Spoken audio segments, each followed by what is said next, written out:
All right, so Ruby. So this is Yukihiro Matsumoto. I'm sure I'm saying that terribly wrong. Fortunately, he's not here to hear me butcher his name and probably won't watch this video. So he created Ruby actually quite a long time ago. When was it created? Long time ago. Yeah. The 90s. No, it wasn't. No, it's like it's been around for a long time, and Rails kind of... Rails is relatively new, Yeah. but Ruby's been around for a long time, and most people think of it as a new language, though. And what he said was, I hope to see Ruby help every programmer in the world to be productive and to enjoy programming and to be happy. That is the primary purpose of Ruby language. So I love that. I think that's beautiful. He wants to make developers happy and productive. So and enjoy programming. And I definitely can see that that's what he was aiming to do when I write things in Ruby. So I'd never used Ruby before coming to teach this course. I hadn't done anything with it. I'd never worked on anything where we used Ruby, and it was new to me. So when I had a look at it and read about it, I was like, this is a cool language for developers. You know, there's a little bit of risk in teaching it to people who are not experienced developers because it lets you get away with murder. You can do all sorts of things in Ruby that you should not do. And his perspective is that if you're a developer, I'm not going to police you. Like, do it, you do you, the way you want to do you, and I'm going to trust you not to do something foolish. So you could argue that it's not necessarily the best language to learn with, but on the other side, it's really friendly to learn with. It doesn't have harsh requirements related to syntax and semantics that kind of get in the way sometimes of learning programming. You're sort of freed from that, and it gives more, I think, space and time and focus to what you're trying to learn with programming. So I like it. I'm still happy that we're teaching it as the introductory language in this course, and it is used a lot still in Brisbane. So there's still shops popping up that are using Rails as their primary stack. You know, GitHub's built on Rails. Yeah, GitHub's built on Rails. That's right. Yeah. There are a number of, at least half of the companies that we're talking to have Rails in their stack. So there's still a demand for Rails programmers out there. So, IRB, the interactive Ruby shell. It doesn't look very impressive. It'll look a bit weird to some people if you're not used to using a terminal or an interactive programming shell. But I think that you'll come to like it a lot, I hope. It's very handy to do some things. We're going to play with it in just a minute. So in IRB, we can use it as a calculator if we want. You can always just start up IRB and use it as a calculator instead of opening the calculator app. We can define variables in it, and we haven't talked yet about what variables are, but variables are just, you can think of them as named placeholders. You can think of them as Algebra, kind of. Yeah, sort of like algebra. I don't like to use that analogy Yeah. because it scares people. Yeah, it turns them off. They're like, algebra, yuck. Yeah, Not yeah. that. I didn't pass maths, so I know. Yeah. So I like to think of it, I guess, as and I tend to think of variable names as names for pointers to places in memory because of the way that I learned programming. That's a very engineering sort of way of thinking about it. It is, because it really is a name for a memory location. So memory locations are these long numbers typically represented in hex. They're not, you won't remember them. They're really odd, and so it's not very useful to refer to memory addresses in programs. And so instead we create a label and say this label is, pointing to this spot. It is actually pointing to this spot in memory that's going to hold a value. And so when we say, for example, sum equals 1 plus 5, then that label sum, that variable, is pointing to a location in memory that is holding a value, which is the number 6. All right, so that's really what a variable is. But you can just think of it as a label for a placeholder, a label for something that's holding a value, some value. So like a name or something. Like a name. That can be, can be changed. Yes, yes. So with a variable in Ruby will let you change what value is assigned to a variable completely at will. You can change it from the number 6 to the word hello. And Ruby's like, sure. You can, now some languages won't let you do that. So languages like Java and like C force you to type your variables, to say, okay, this variable is going to hold this type of value. So I could say, this variable is going to hold integers, or this variable is going to hold strings. And once you declare that a variable is a certain type, you can only assign values of that type to that variable, or you're going to have problems. But Ruby's not like that. Ruby doesn't have typing. So Ruby just says, just give it a name, give it whatever value you want. If you want to change it later, go ahead. And there are some ways that we can declare variables. I believe this is where I'm going to have to keep checking myself and making sure I'm not talking about JavaScript. But in Ruby, we can define a constant some kind of way, I'm pretty sure. I know in JavaScript. Yeah, we can, can't we, Matt? We can define a constant in Ruby. I'm trying to remember exactly how you do it, but because like the type definition kind of specifications were something in the foundational kind of languages like yes. C and C++ and all of that, and all of the newer languages kind of didn't really have that sort of stuff, and then we start to run into all these problems where you have, you're joining words together and numbers together instead of adding them together and stuff like that. Yes. And so all of the languages now are trying to sort of put some typing. Yeah, put type hinting back into the language. Right, so you have things like TypeScript and JavaScript, which allows you to add some typing. But this idea of a constant versus a non-constant variable, like in JavaScript, you can declare a variable as a constant, which means once you set its value, you can't change its value. And that's useful sometimes. But in Ruby, generally, we just give a variable a name, assign it a value, and we can reassign it whenever we want to. And Ruby's not going to complain about that. It's going to trust you as a developer to know what you're doing. You know what you're doing. We trust you completely. So, in IRB, we can also just type a string in quotes on the IRB command line, and it'll just give it back to us. So we can do that. And we can use something called interpolation, string interpolation. That's a big word, isn't it? It's a scary kind of word. It's a cool word to have in your pocket. It is, yes. You can sound smart in front of all your friends. Yeah. String interpolation. I just used some interpolation.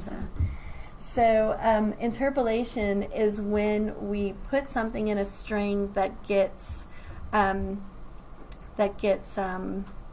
evaluated and changed into something else. So we can take a variable name, like we had our sum variable here, and we know that that sum variable is holding a value 6. And then we can refer to that variable with this very specific notation, the hash symbol, open curly bracket, name of the variable, close curly bracket. And if we have that inside of double quotes in Ruby, instead of printing out hash sign, open curly, the word sum, close curly, it will interpret what that variable is pointing to. It'll look at the value and print the value instead. So we can do that in Ruby as well, but it only does it inside of double quotes in Ruby. And this is where in languages it'll be different. You can use string interpolation in JavaScript, but in JavaScript you have to use the backtick quotes to use interpolation, and the syntax is slightly different. Use a $ instead of a hash symbol. So But you can practice this sort of thing. Like if you forget, you're like, oh, string interpolation. How do I refer to a variable in a string, and you're not quite sure of the syntax to put in your program? You can try it in IRB until you remember which is the right way to do it. Was it single quotes? No, it doesn't work with single quotes. So let's have a little bit of a play. So if you just open a terminal window, if you are on Windows, open your Ubuntu window, and if you're on Mac, just open a terminal window. And everybody just type IRB and let me know that you get a prompt that looks like this, or you get an error. I got a problem. User bin Ruby no such file. Okay, so if you're getting an error that says, I don't know, well, actually, would you put in Slack what error you're seeing? Let's have a look at that.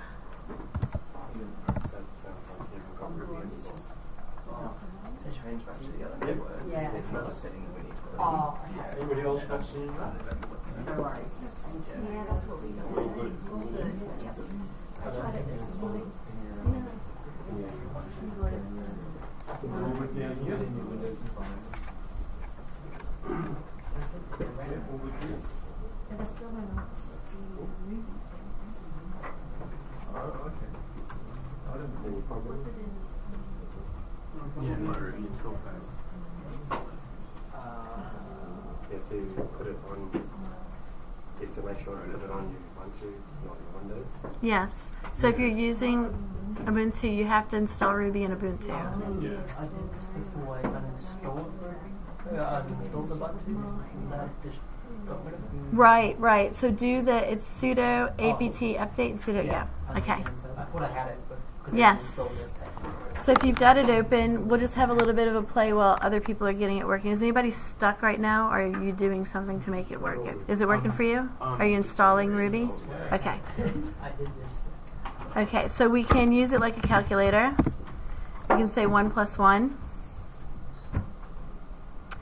Now, let's see what happens if we say 1 plus A. Yeah, it doesn't know either. It says, you can't do that. We can't coerce a string into an integer. So you can tell by that error that it's assuming you want to do integer math because you put a 1 there and you put a plus, but then you gave it a string, and it says, I can't just do that on my own. You got to tell me what you want to do. So even though, say for example, we had a variable called num1, and we made it equal 1. And then we had a variable called num2, and we made it equal 2. And then we said num1 plus num2. And that's fine. It's like, cool, 3. And then somewhere later in your program, somebody said num2 equals cat. And you're like, just 'cause. And then you do num1 plus num2. It's like, what? No. So this is where Ruby can be dangerous, because if, you can just reassign the value of num2, and somewhere in your program you always expect that num2 is an integer, and then you act on it like it's an integer, and then at some point it's not an integer, then you're going to have different problems. languages handle this different ways as well. Absolutely. Yeah. Absolutely. Now, here's something interesting, though. I can do that. Ruby's like, sure. You gave me A plus A. You must want string concatenation. I can give you that. No problem. And likewise, it's fine if I said this.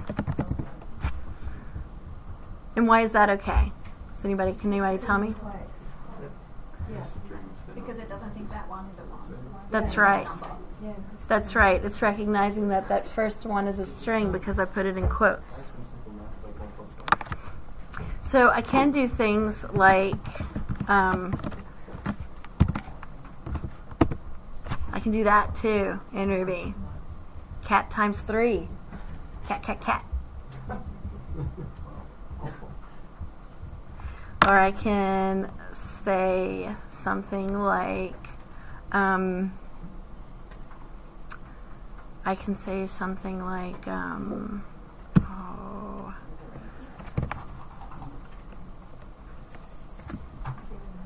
okay, I won't do that. I don't want to go too far. So,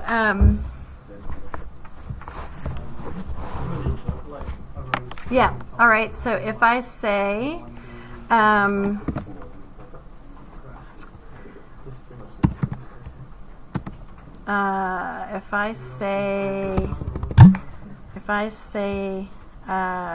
pet equals cat. Now you can see when I type something, anything, in IRB, it gives me another line with an equals greater than sign, and that basically is telling me what that thing I just typed returns.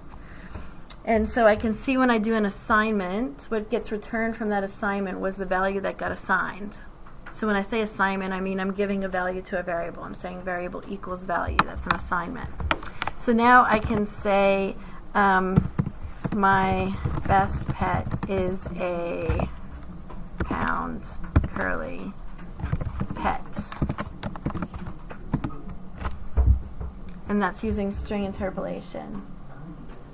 So I stored the word cat, the string that says cat, in this pet variable. And then I referred to that using string interpolation. Now I'm pretty sure, I just tried to use VI. I'm pretty sure I can do this. Can I do this? My best pet is a cat, cat, cat. So not only can I refer to just a variable name inside of that string interpolation, but I can put any Ruby code that can be interpreted in that string interpolation, and it will evaluate that code that's in between the curly brackets with the hash sign in front, and give me back what it evaluates to.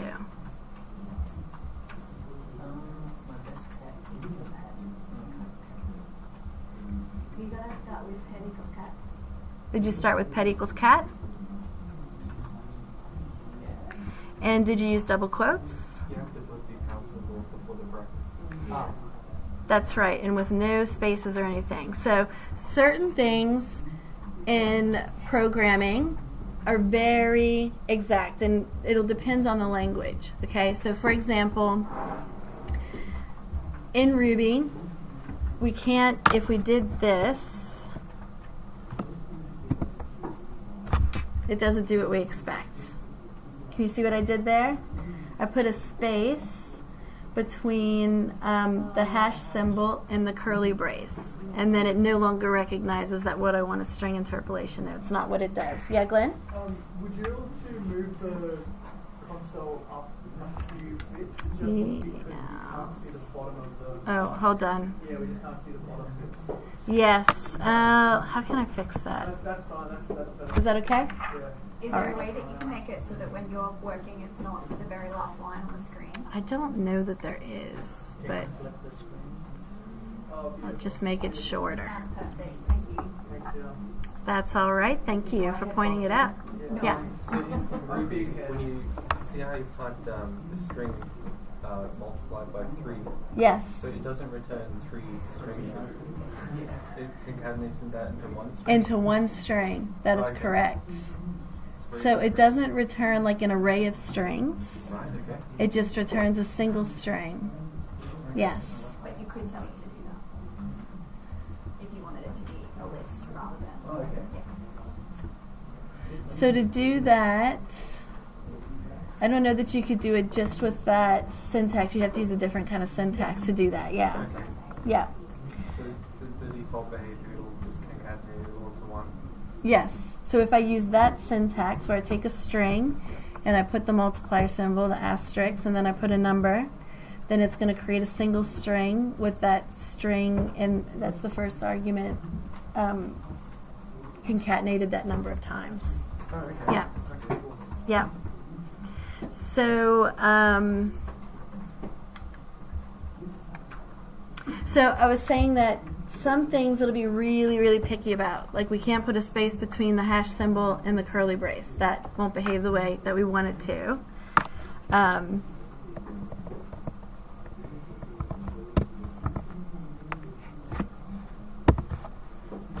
But I can put a space between the curly brace and what's inside it, and it's totally fine with that. Okay, and I can put more than one space. I can put as many spaces as I want. Okay, but in another language that may not be true. In Ruby, you can put spaces at the start of a line of code, as many spaces as you want. So I can say, I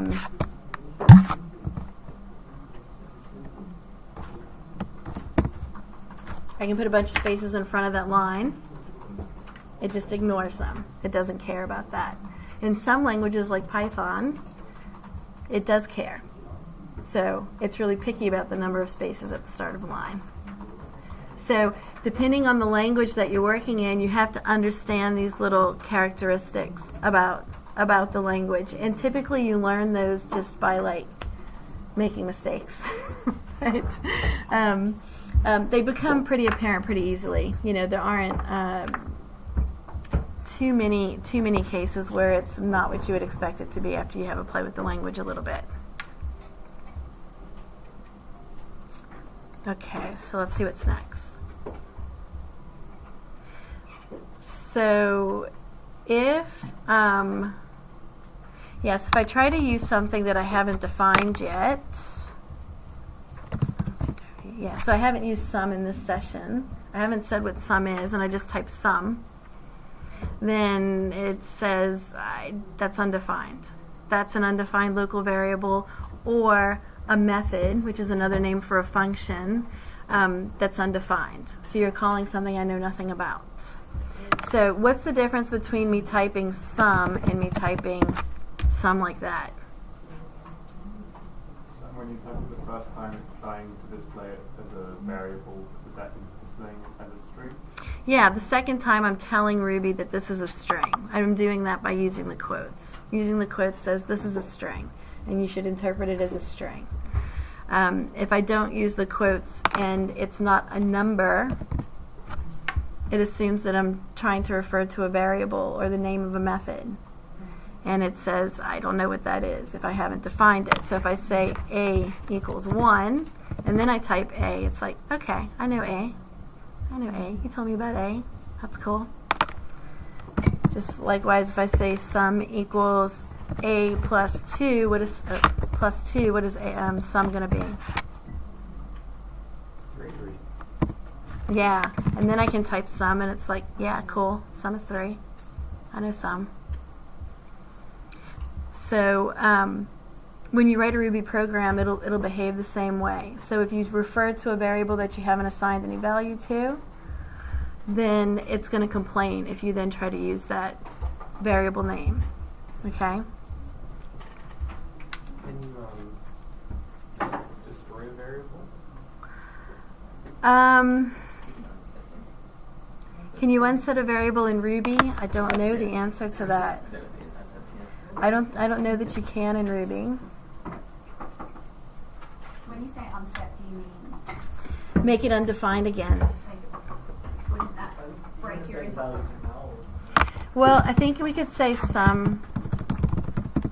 No. Sum equals. Why would you want to do that? Can you put a wildcard in?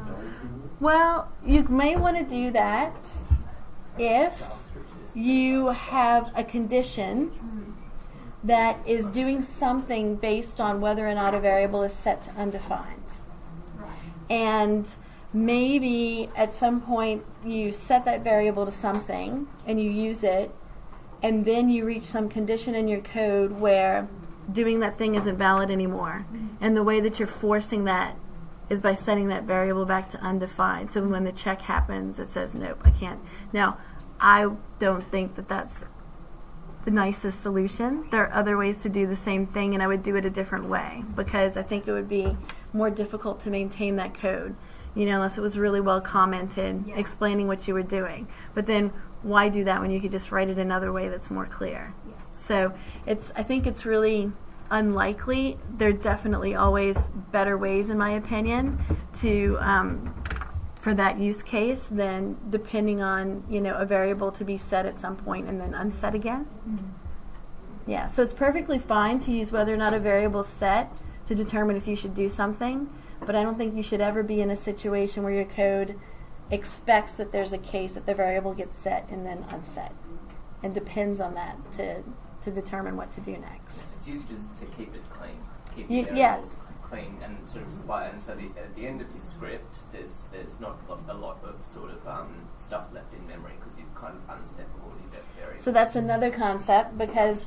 programmers, web developers particularly, are programmers that haven't worked in a language where you have to take care of memory yourself.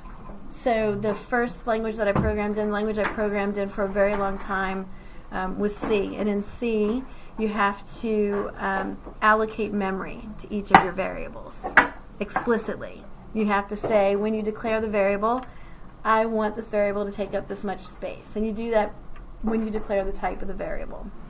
And when you're done using that variable, you have to explicitly free up the memory that you've allocated.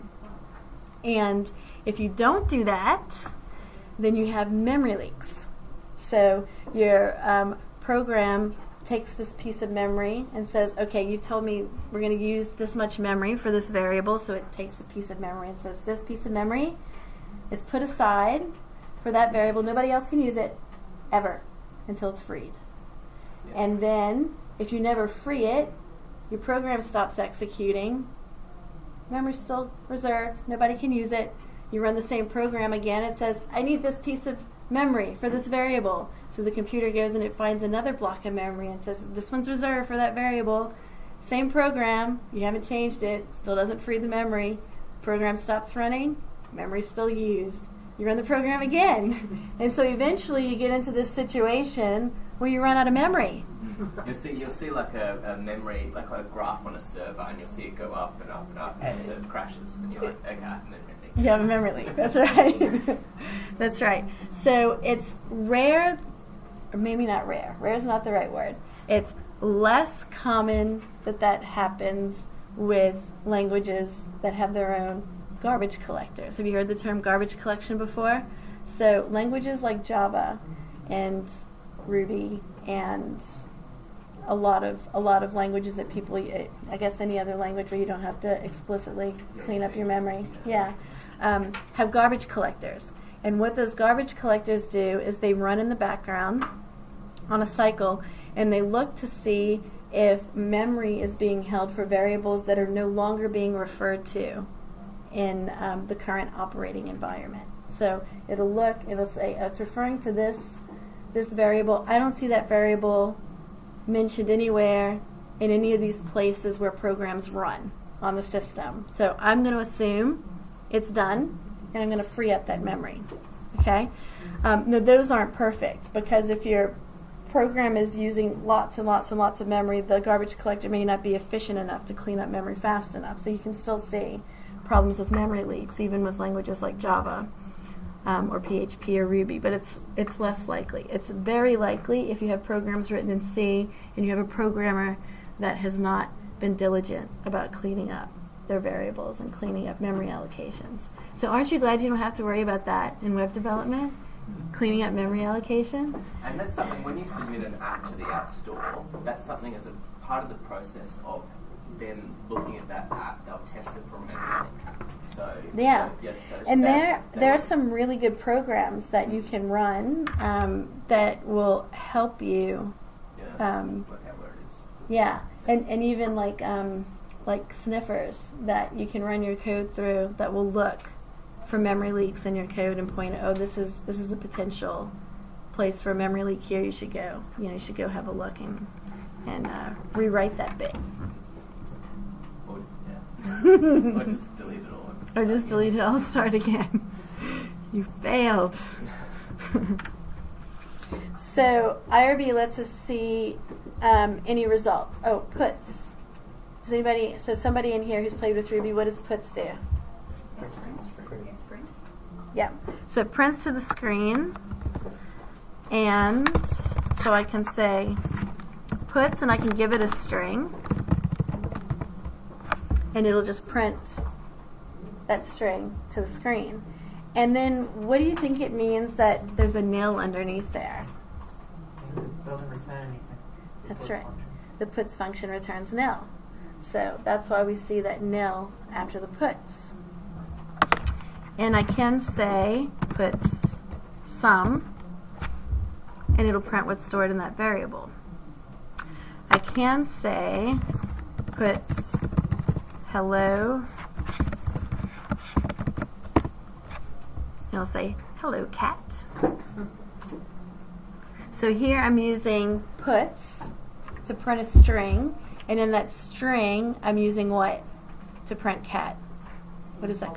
Yeah, I'm using interpolation in that string to print the word cat from the variable where I stored the word cat. Is that making sense for everybody? Is that pretty clear? So is that like a console log in JavaScript? Yeah, it is indeed. It is indeed.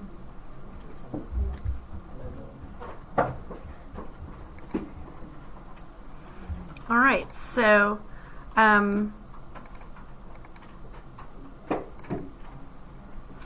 programming concepts. So we have syntax. Syntax is related to things like I use a hash and curly brackets to do string interpolation in Ruby. I use the keywords that are used in the language, like puts to print something. To define a function or a method, it's called a method in Ruby. We use the keyword def, D-E-F, and the keyword end to indicate the end of that function definition.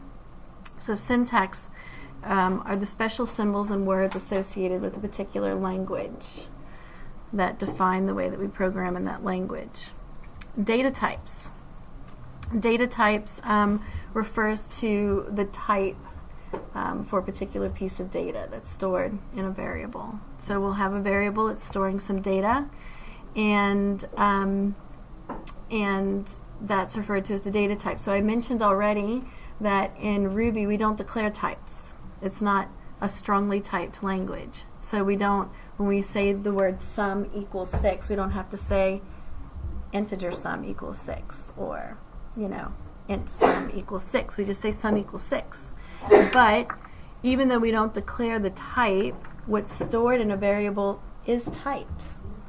Okay, so that variable is typed based on what's currently stored in it. That's how it works in Ruby. That's how it works in any language. It's just that in other languages you can't arbitrarily change the type of a variable once you've set it. So variables. So I've mentioned variables here and there and explained one way to think of variables is that they're labels or names for something that we're storing, some value that we're storing. And operators. So operators are symbols that we use to combine or alter the value of variables or literals. So for example, when I say 1 plus 1 in IRB, the plus symbol is an operator that in the case of putting numbers on either side of it means addition, and on the case of putting strings on either side of it means concatenation. So that's an operator that has two different operations depending on the data types of the thing that it's acting on, right? Flow of control is another programming concept. So we talked about this a bit earlier today when we looked at the start the car example. So in procedural programming and otherwise, we have our program moves from one line to another. And sometimes we don't want it to go, we don't want it to do the same thing in every case. We don't want it to just go through line, line, line, line, line. Sometimes we want it to repeat a block. Sometimes these lines, we want it to do a number of times. And that number of times that we want it to do it, maybe we don't know up front. Maybe it's variable. Maybe it's dynamic and can change based on other conditions of the program. Sometimes we want to execute this set of instructions, but only in the case that the car is a manual do we want to execute that set of instructions. So that's a conditional case. That's another place where we have to control the flow of our program. So we use conditionals and we use loops to control the way that lines of the code are executing in our program.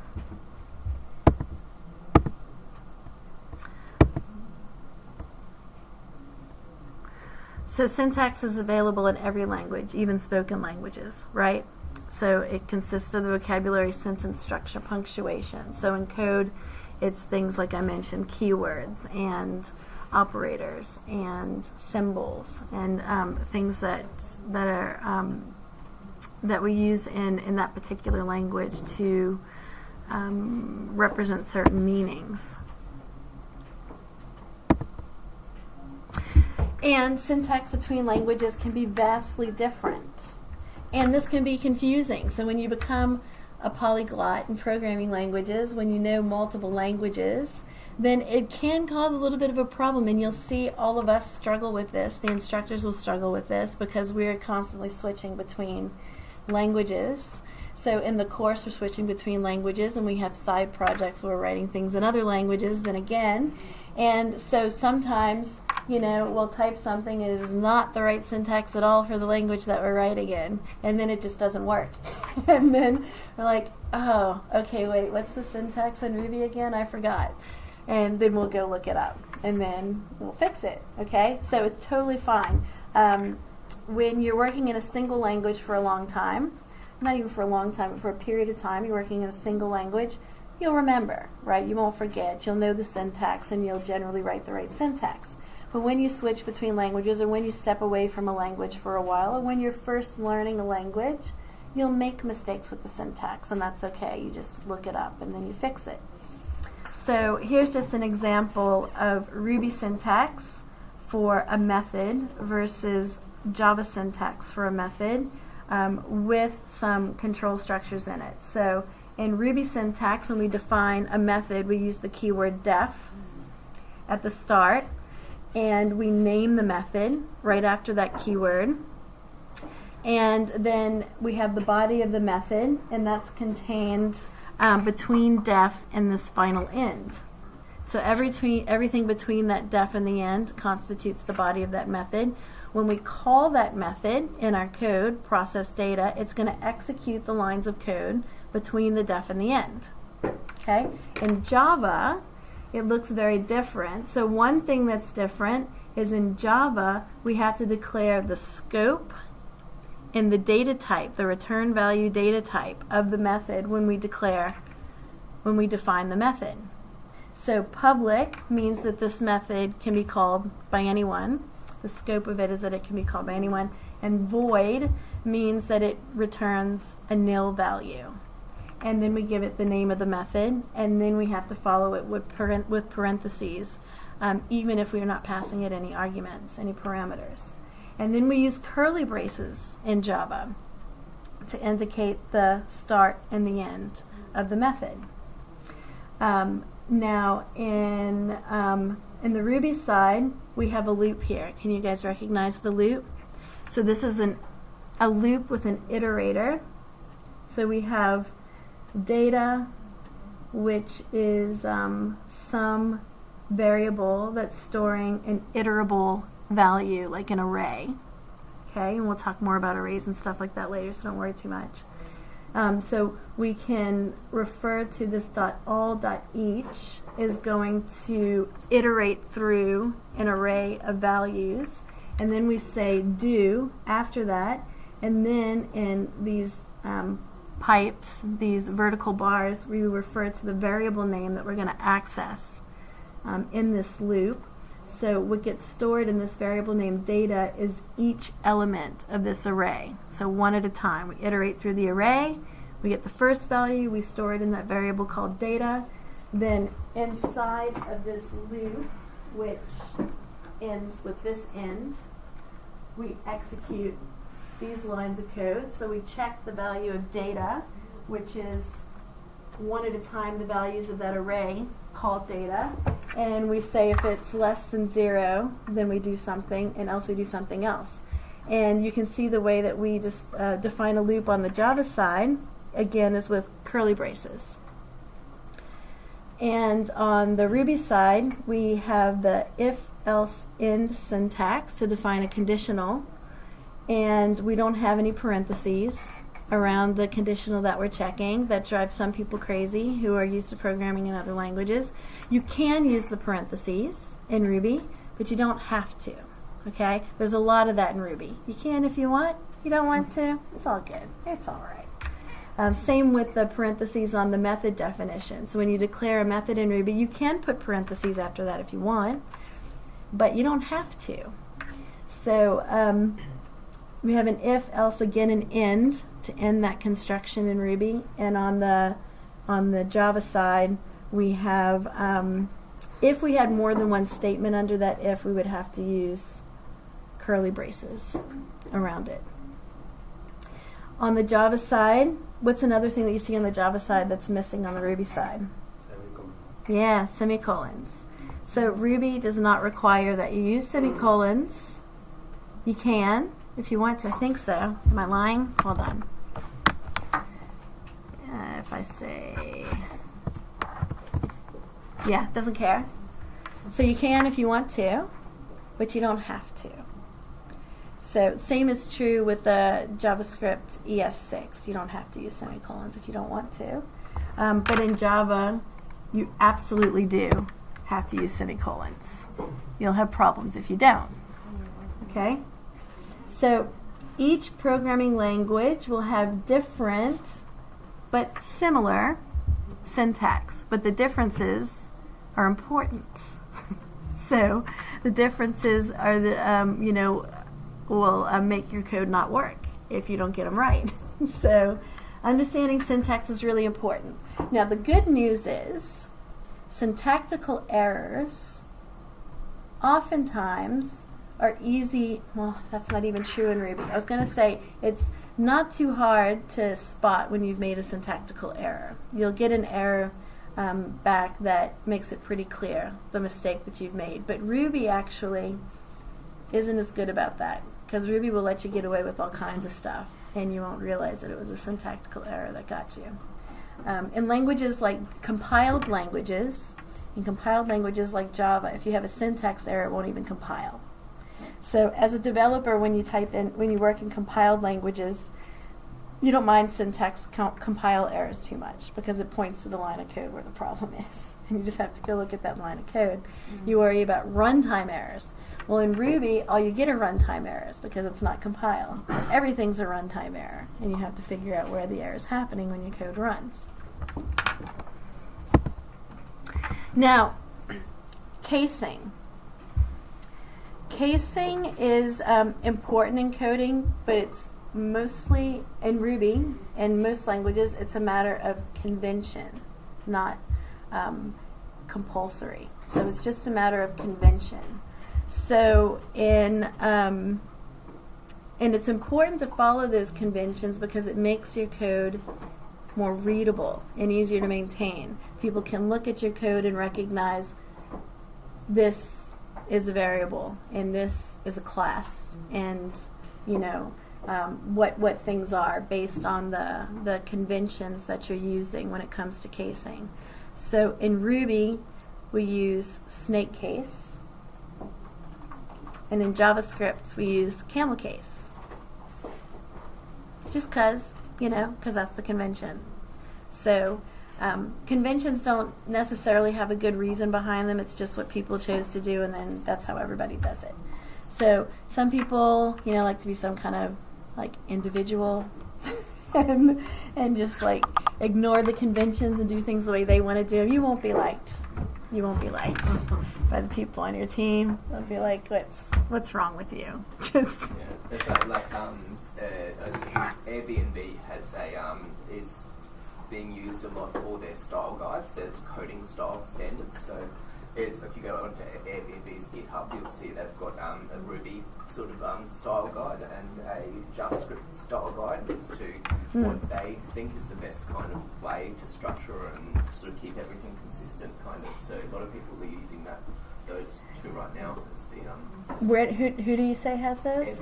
Airbnb. So we should grab those and stick them in Slack. That'd be great. Now we can't put spaces in the names of variables or classes or methods. Does that make sense to you guys? You can't put spaces in those names? Because that's going to be interpreted as two different things, right? So we can't do that. When you write programs, you have to work with different types of data. So data types are things like numbers. Sometimes it's broken down. Usually it's broken down more than just numbers. They're integers or decimals or floats. And in different languages, those types will be different and mean different things. As far as number of decimal places and whether or not they're decimals. Strings, I think we all know what strings are, right? Strings are just text.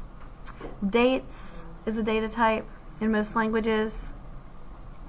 Lists, so we have various types of lists. We have arrays.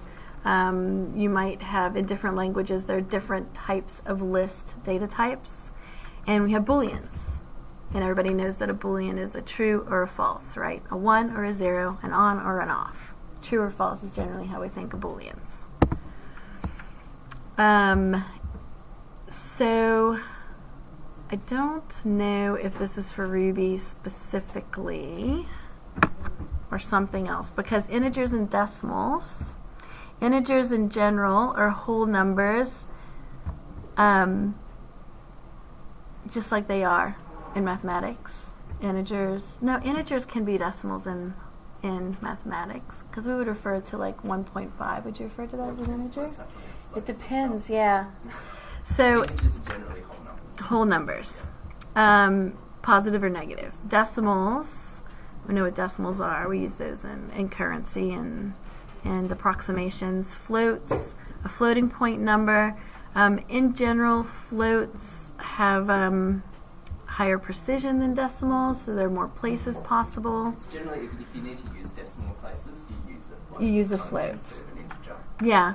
That's right. And so there are, in different languages, there are this sort of like the scale of different types of decimals, and some of them take more memory than others. And if you're really picky about how much memory is being used, then you might use one over another. But and databases as well. When yes. when you actually sort of specify the type in a column of a database, sort of you can, this kind of it matters. It does matter, right. So if you end up storing, like millions of records, and those records have a numeric data type in them, and you actually only need to store 2 decimal places, then you don't want to have the biggest, data type size possible for that, because that would be a waste of space, and it slows things down, and it takes up more disk space and more memory on the system that it's running on.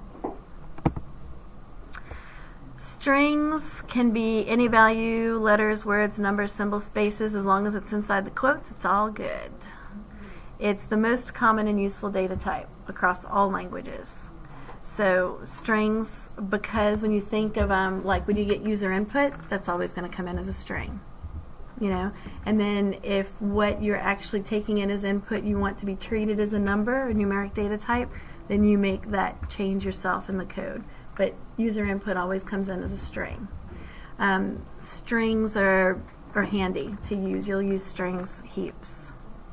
In Ruby, limited to 255 characters for a single string.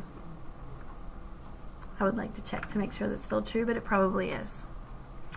Text is the same as a string, but has the limit of 65,536 characters by default, and can be increased to a big number. And strings can't be used in mathematical equations. So we can use them in concatenation, but we can't say like 1 plus cat, like we saw. All right, so go ahead and give this a try.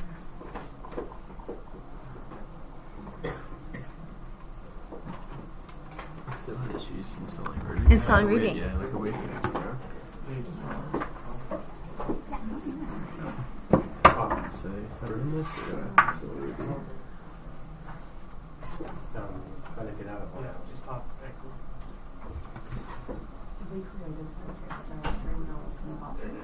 Yeah. And then I get that top string elements. Oh, no, sorry. And then I'll get That's right, yeah. Yeah. I've got a question about and I tried a couple of different connections as well. so when you go to just the simple So that you one thing. divide to introduce It looks so we can something like with a decimal. either those hosts aren't available anymore, How's that handled? or it's a temporary network issue. Telling it to return an integer and it's trying to return a decimal scale. Interesting to me that it only complained about it is at the end of this one. You need to tell it that you can return a decimal. I think that The same. just runs through the same one. So if you had two integers you want to divide one by another, and it was going to return something that would have a decimal, did you have to take them and store them in So on the network otherwise, you're okay right now? No, otherwise it's fine. But yeah, I've got full connectivity. There's nothing you need to do. Let's just try.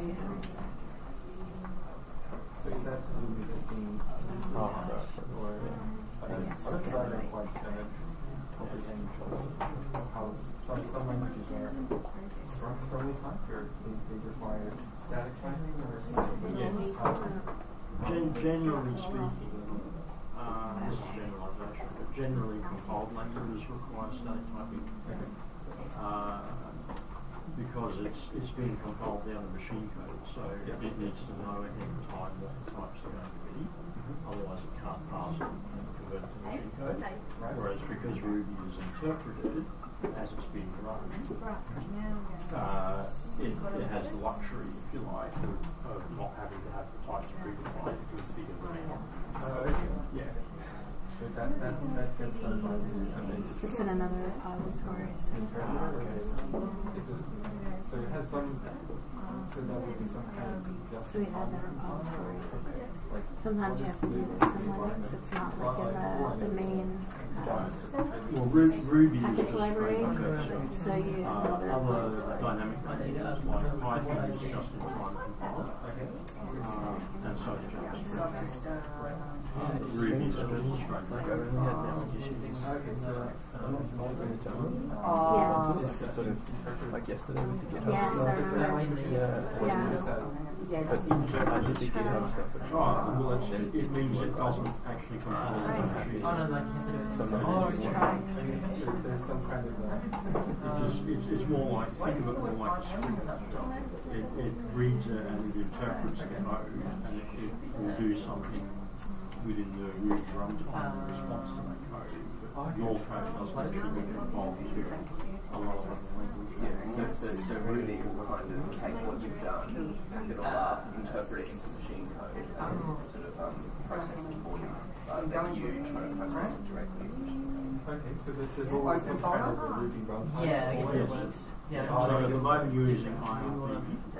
So when you're in IRB, that's basically kind of like a shell where you type in Ruby code, and then when you press enter at the end of the line, that will then go and run it with the Ruby runtime and send the results back. So but when you put your Ruby code in the .rb file, you'll run that with the Ruby interpreter directly. Ruby to do this. To do what? Just to install it to get to be in the IRB is just the interactive environment. That's just the interactive environment. But behind the scenes, it's using the same Ruby runtime. I just want to see like the differences are if you do it. Does that make more sense? Yeah, it's a bit different if you're used to compiled languages. It killed me like the first one. 1,000 times I did it.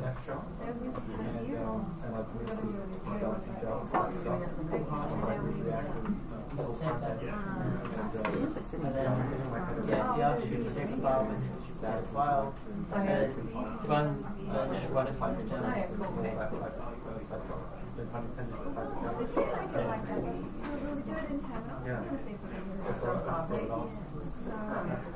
I mean, with TypeScript, which is, you've heard of TypeScript? That's Microsoft's kind of extension to JavaScript. And it has types, static type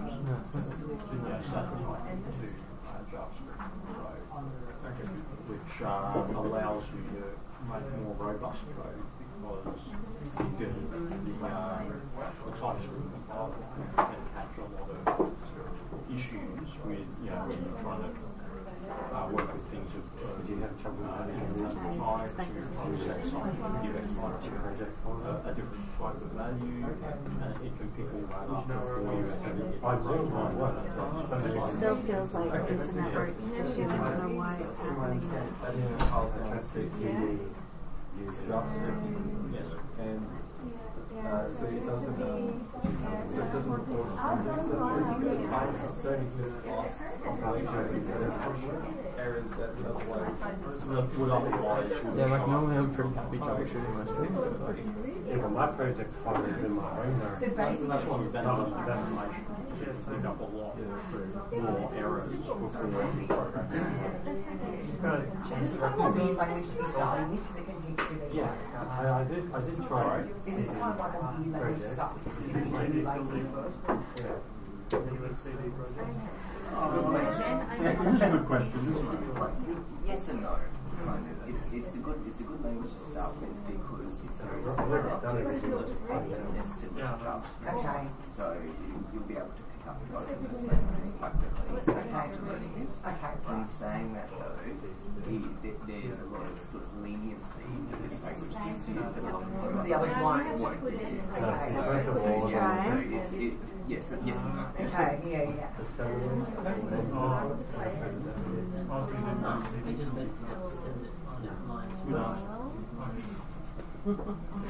How was that?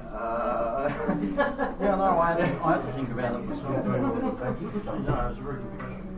I'm just trying to work out how if statements would work. So you're saying if y is greater than 5,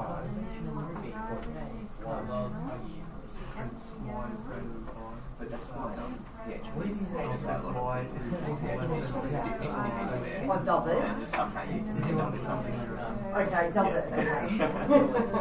Well, like especially like a few years ago, kind of it's by a lot of software kind of engineers. That's the lazy kind of language. But you can still like it's the new versions of it much better. So you said that that's going to bring you back. Do you have any luck with the other network? So you do use one and then you bring all the work types, and now you can but it's interesting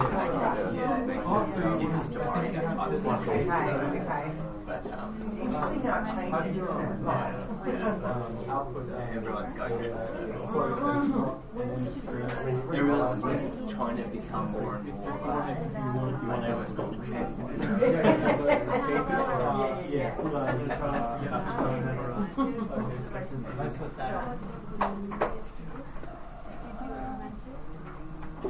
Unterminated.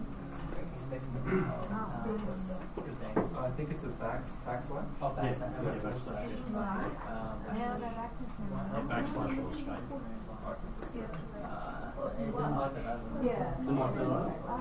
So I think you put the backslash after. Yeah, you got to put the backslash before it. Before, oh no, I put it before. No, you have to put it inside the string. Yeah. And then backslash. Sometimes. Yeah, you put backslash before the character. Yeah, so you have to put it inside the string. Before the character. So get rid of that Little cog. G. Oh no, I want to keep the rotation. I want to see if that works. Actually, no, that doesn't work. Code is just to open up VS Code.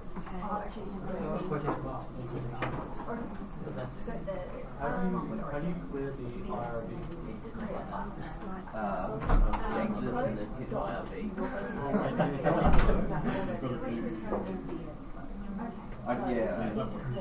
Yeah, it does. Backslash before works. But you have to do quotes to get the correct output. Right. Just put escape. Oh, backslash. No, you just put quotes in front of your screen. So it's any special characters you need to escape. Just having a backslash. Have a backslash before the character. Cancel?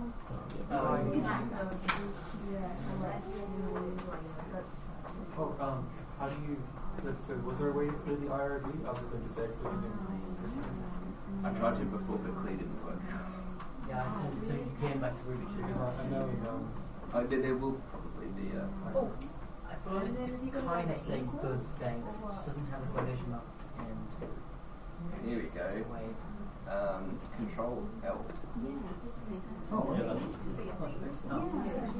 good old where would we be without it?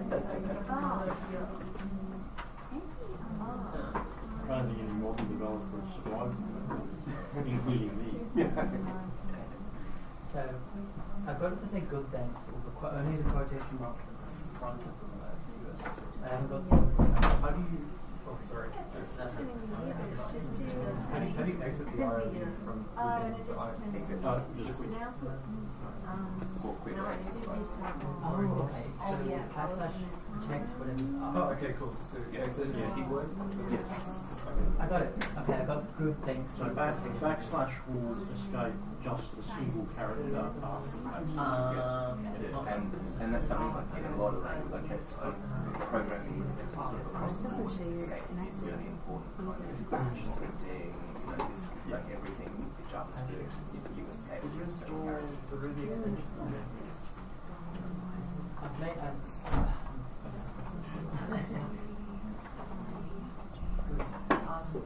it say good thanks. Just try quotation marks.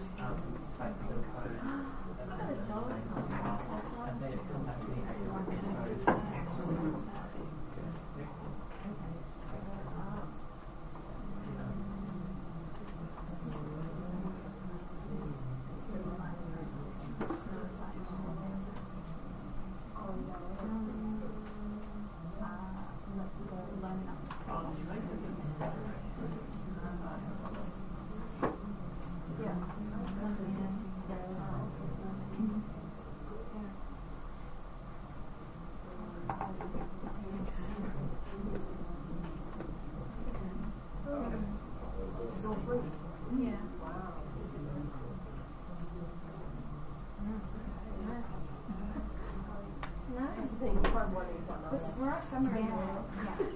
Maybe every idea is well, how could this be?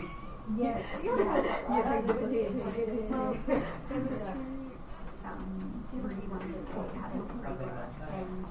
This is like when it gets a bit full on and serious.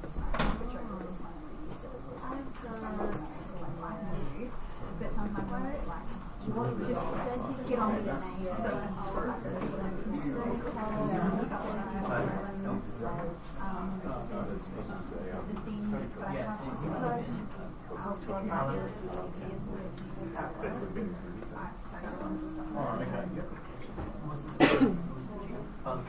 That, yeah, like this. Yeah, another way actually you get it.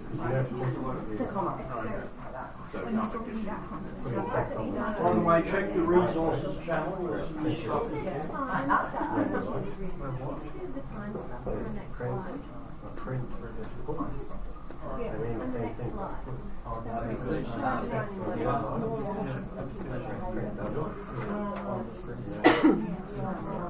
I know in Java, Can I get on the next slide? Yeah, that's what it's for. Oh, I didn't save it. Yeah. Okay. But they don't have the term. Oh, that's handy. Oh, I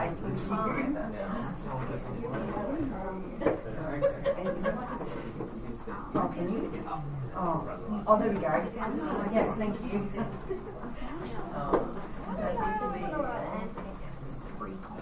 Oh, you're doing that thing. That's way easier. Yeah, you do that. That's the, Try reviewing this Yeah. tonight. Yeah. It takes care of this. Let's just see if we can see it.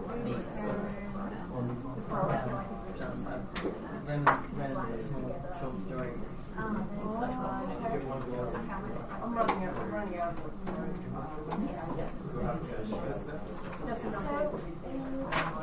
Do an entire You're doing pretty long. So I suppose it's up to the flex spot, but still the CSS is good to go. But the thing is, that both of those top topics are like the courses. You have to do yeah, I can see that.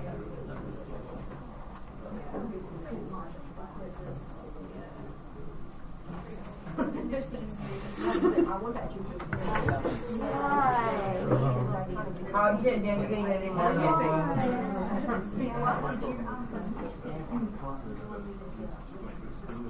Because it works sometimes from Ubuntu, but other times it does seem like trying to, it's just like me, like, because I'm assuming based on what I saw yesterday, it was working and connected it sometimes, and not others. Okay.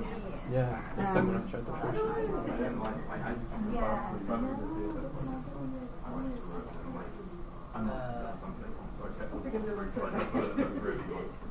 it. Okay, so do you have network where you're staying? Yeah. At your house? Okay, so try to get it installed tonight. Yeah.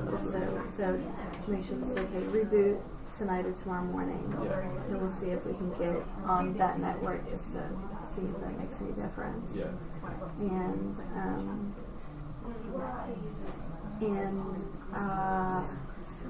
I'll have a look and see if there's anything else you need installed for tomorrow. Yeah, sure. So we can get that done tonight just in case we run into a problem. Yeah, no problem.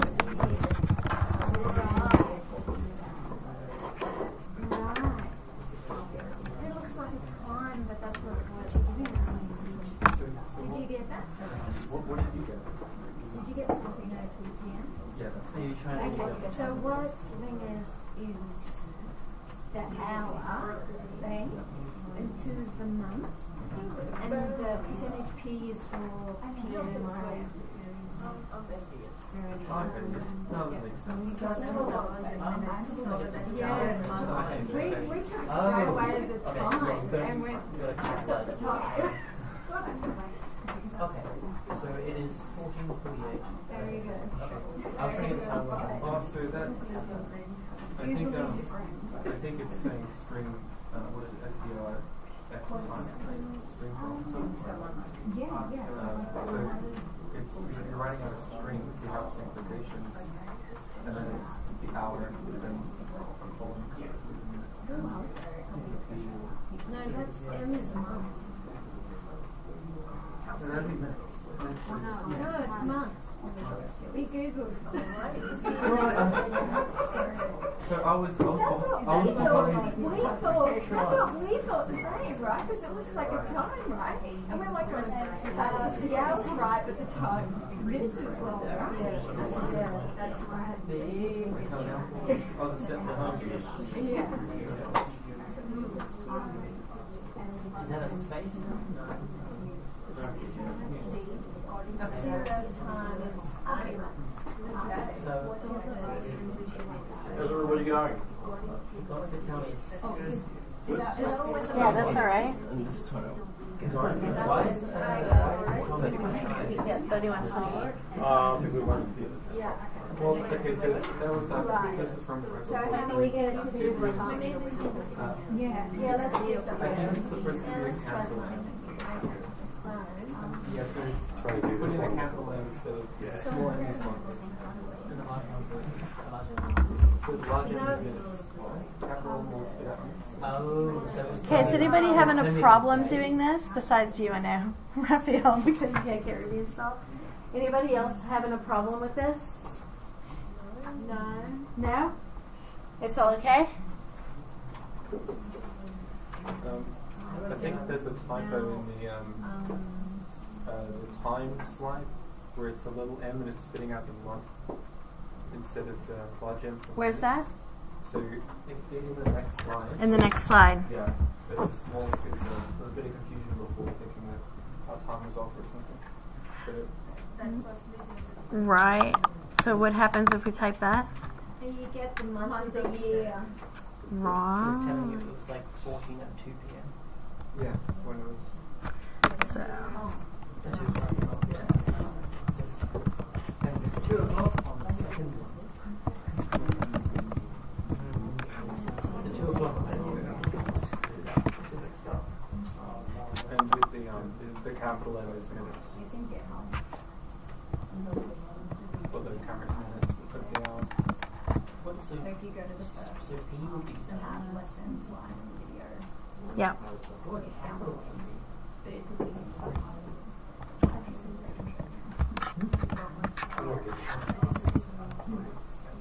Capital P looks like it's lowercase pm. So we can with something like, yeah, it is, isn't it? With something like this, we would just look up the docs for STRF time to see what those things stand for.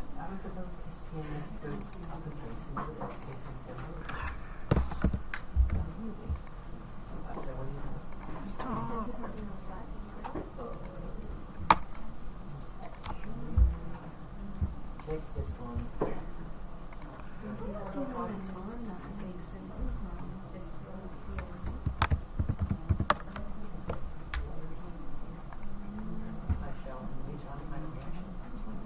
So here you go. So if we go look at STRF time, you can see what the format directives are. So indeed, little m is month of the year, and big M is minute of the hour, seconds, milliseconds. There's lots of directives, and so that's common with time. Time can be something that developers get really annoyed with when you have to deal with time programmatically.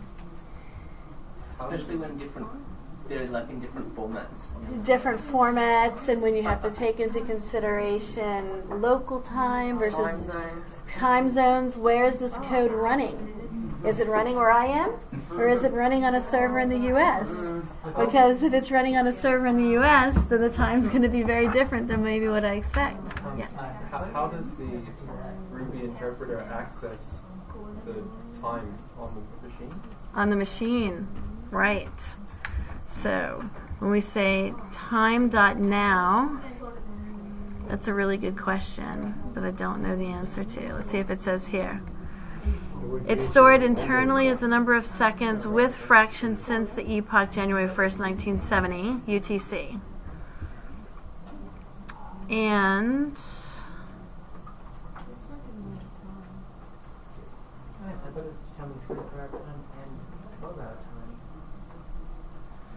time is stored internally. Where internally? That's the question. I'm not sure where internally it's stored, but I imagine that it uses the time, and I imagine this because I've seen problems when we're trying to use time in our code and the server times are different. Like if one server doesn't have the right time, or maybe it's daylight savings time, it's an hour ahead of another server, and so the time that we get back in our program doesn't match what we expect it to, and we don't localize it. So it's stored somewhere in your computer. It's the time that's being presented, you know, when you look at the time on your computer. So it's stored locally in your computer, and it's referring to that time. When you say time.now, that's what it's referring to. And when it comes back as, if I just say time.now, well, that formats it actually pretty nicely for me. So time dot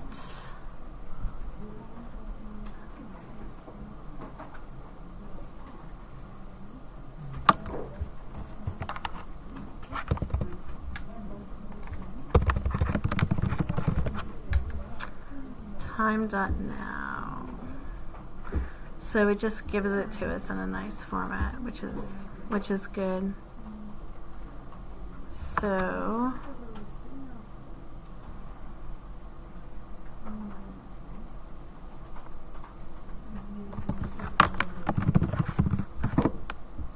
nope. Needs an argument.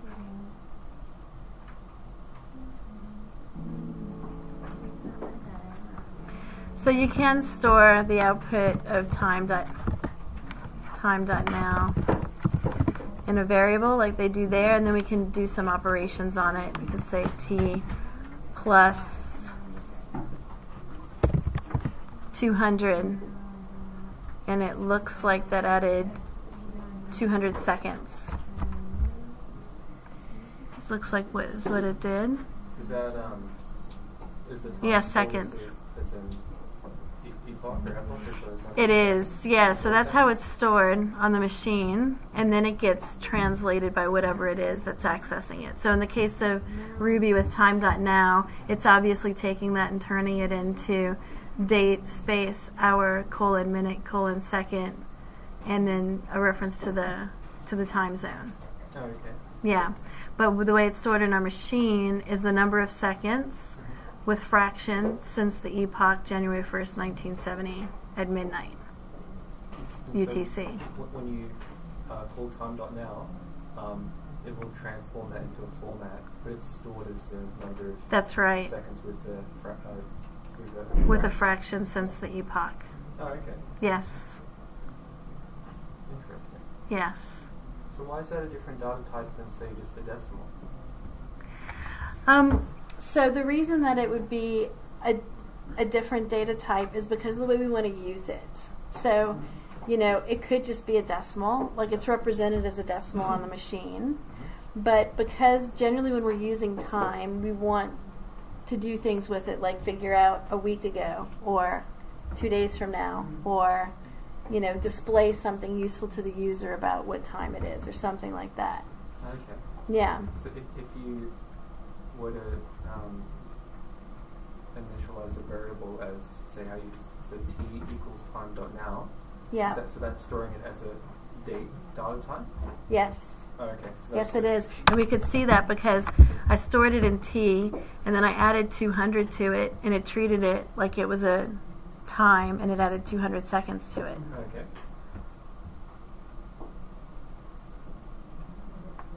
So we can tell that that's what it's actually doing. And we can say, Matt, do you remember off the top of your head to see the type of a variable in Ruby? Is it dot type inspect? No. It's, yeah, I thought it would be too.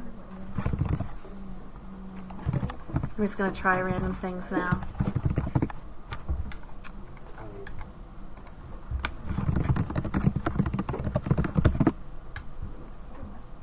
I thought it would be, yeah, there you go. So what I did was, how do you clear the terminal? It's like Control L. Thanks.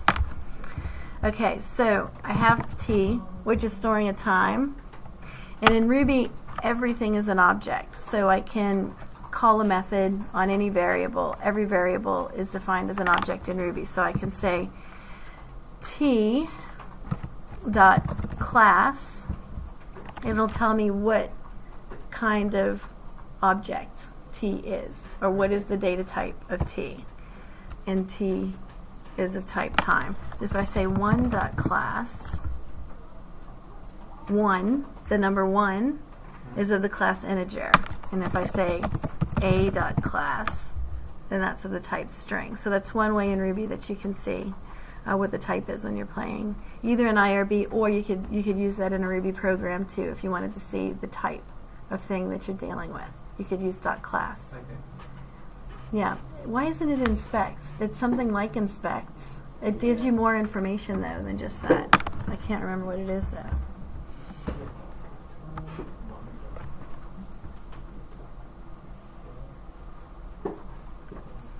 So in JavaScript, it's type of. That's why I tried type of. Oh, right. Yeah. Try inspect again, but do a puts on front. Okay. Oh wait, puts. Same thing. Yeah. You can get like a list of methods with like T-dot methods. That's interesting. Yeah. Because it actually did give it back as a string. Try time, you'll just See that? try the class. That's really weird. Yeah, it is. Yeah. If you do T-dot methods, you can see all the methods that the class has. Nice. And then there's a way to sort that. Can you do like dot sort or something? Yeah, dot sort. Yeah. And we can have them sorted by name, by alphabetically then, which is useful. So that's useful if you want to see what methods can I call on this thing. So I can say, for example, T dot, what is today? Wednesday?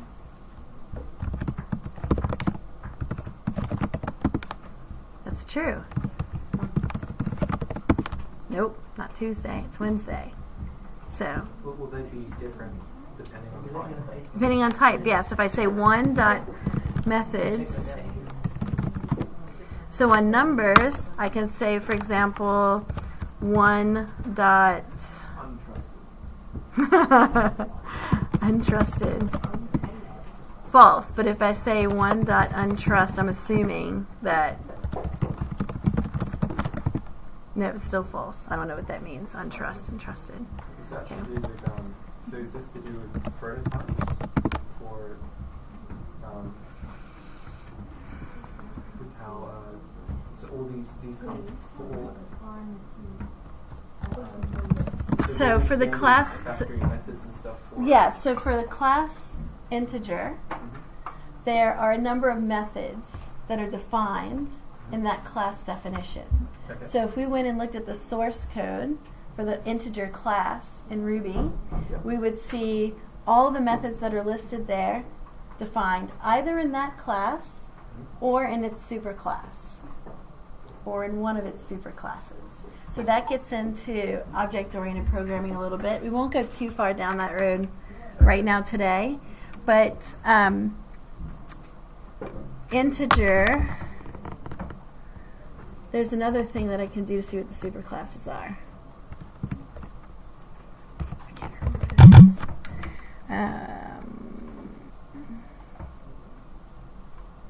T dot.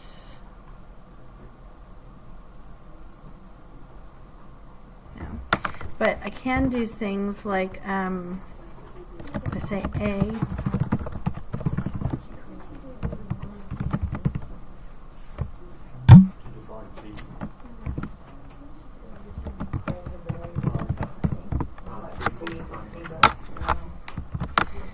So string, string has a method called toI. You guess what that does?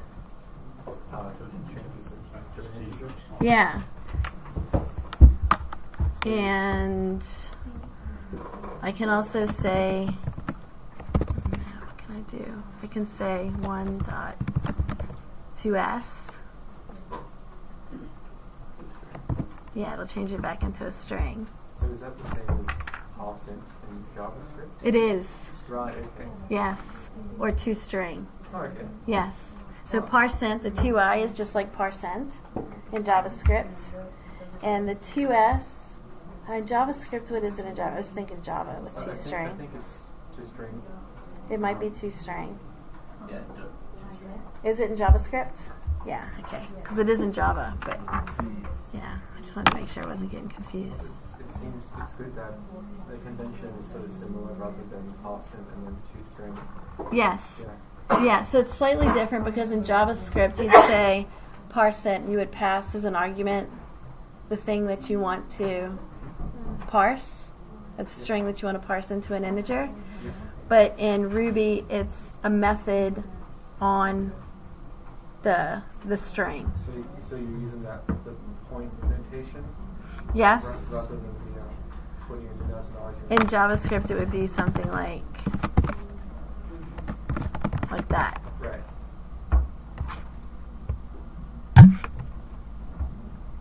Instead of like this. And that's just a difference in syntax, right? Syntax and semantics. So those are just things that you get familiar with.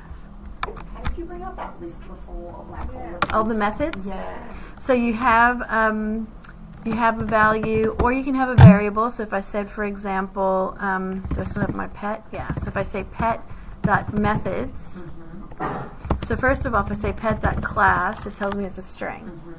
And then if I say pet.methods, and I did a .sort on the end, because if you don't do .sort, it's just in this like random order. I'm sure it's not random. It probably has meaning. But it's really hard to find what you're looking for. So if I say pet.methods.sort, basically it's showing me all the methods that are available on string.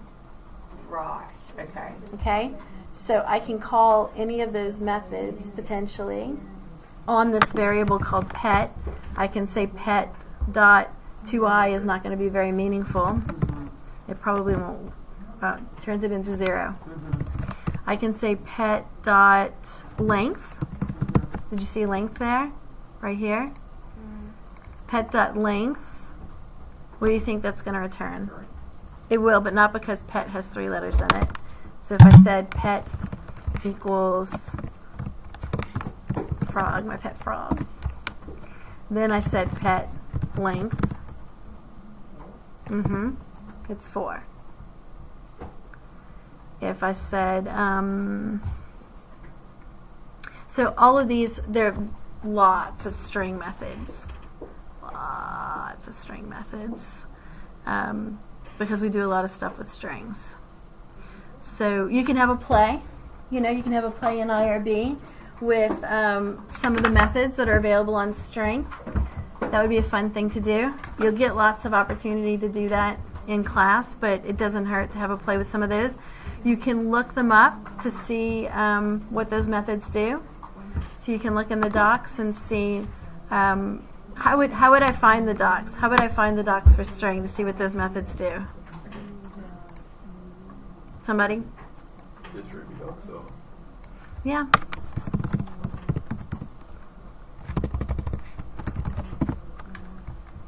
So if we go here, and then go, might look string. It'll be in the, and probably honestly what I would do, so here it is, here, 2.6 class string. I would probably just Google Ruby string, and it would take me probably to this directly. That's probably what I would do. So here's string, and when you look at the Ruby docs, you'll see over here on the left, all the methods are listed. So these are the ones that we just saw when I did it in IRB. And then you can just click on them, and it'll take you to that part. So length returns the character length of the string. So you can see what any of those methods do. They usually give a nice little example, so you can see. The Ruby docs definitely will be your friend. As you're trying to figure out how you want to manipulate variables, what do you want to do to them, how do you want to use them in your program, you'll have to look at what methods are available for that variable's data type. If the variable doesn't have a data type that lets you do what you want to do, so say for example you have a number and you want to pick that number apart. Maybe you want to search for particular digits in that number or something. Then it might be easier to turn that number into a string and use some of the string methods to find those digits. It would be easier than just trying to act on an integer, for example. Strings, that's why I said earlier, what was on the slide, that strings are really powerful in programming because of all the methods that are available on them, all the things we can do with pattern matching and iterating through the characters of a string and things like that are really useful for us to do data manipulation.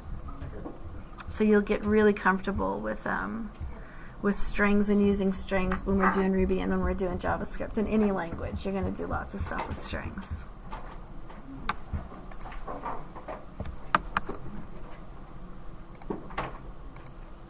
So we looked at time.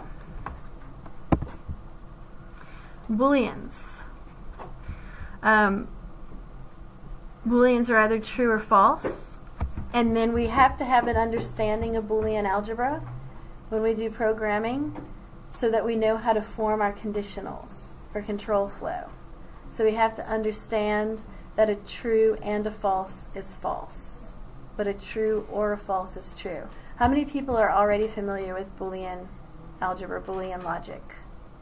Okay, all right. So we'll cover this when we do discrete maths, but let's just open I'm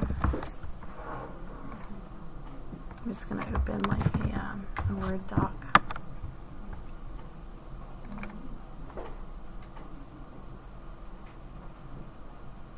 And I'll create a little table.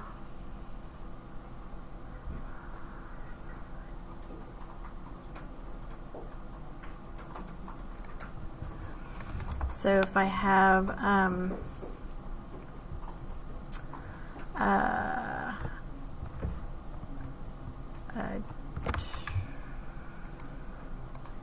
think I did this the wrong way. That's right. I want to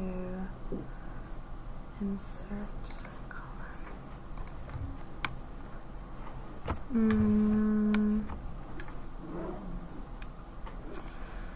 I'm just struggling with myself here, thinking about how I want to write this so it's not confusing and it's really straightforward.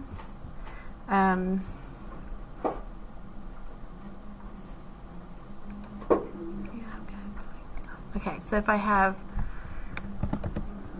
for the case of and,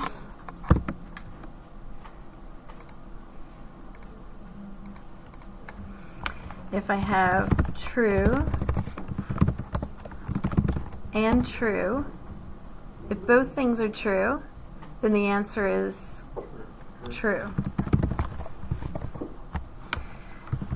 But if either thing is false, the answer is false.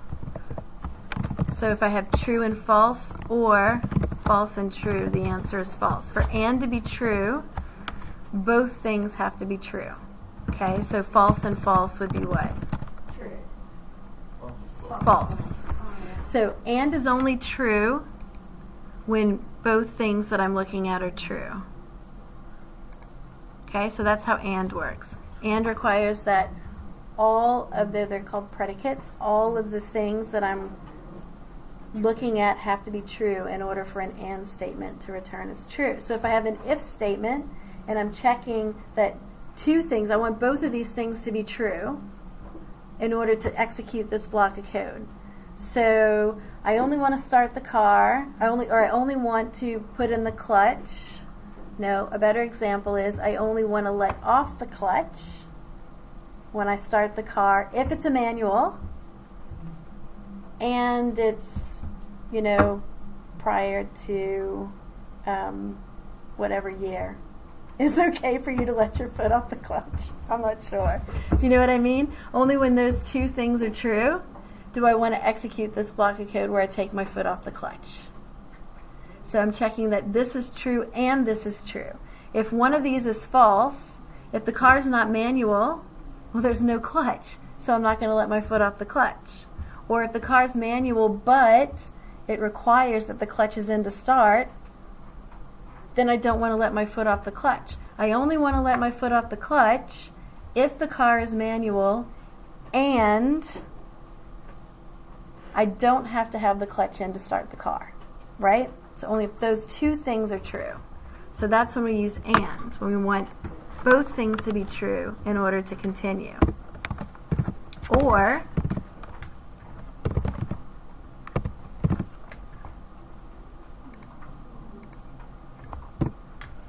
for or,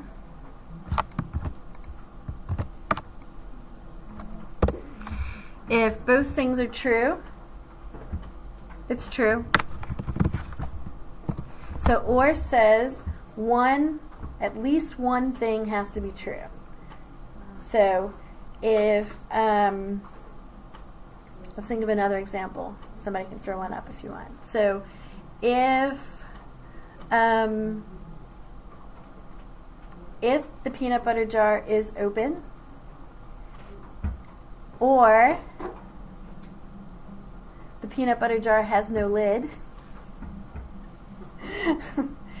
then I want to stick the knife in the jar. Or maybe if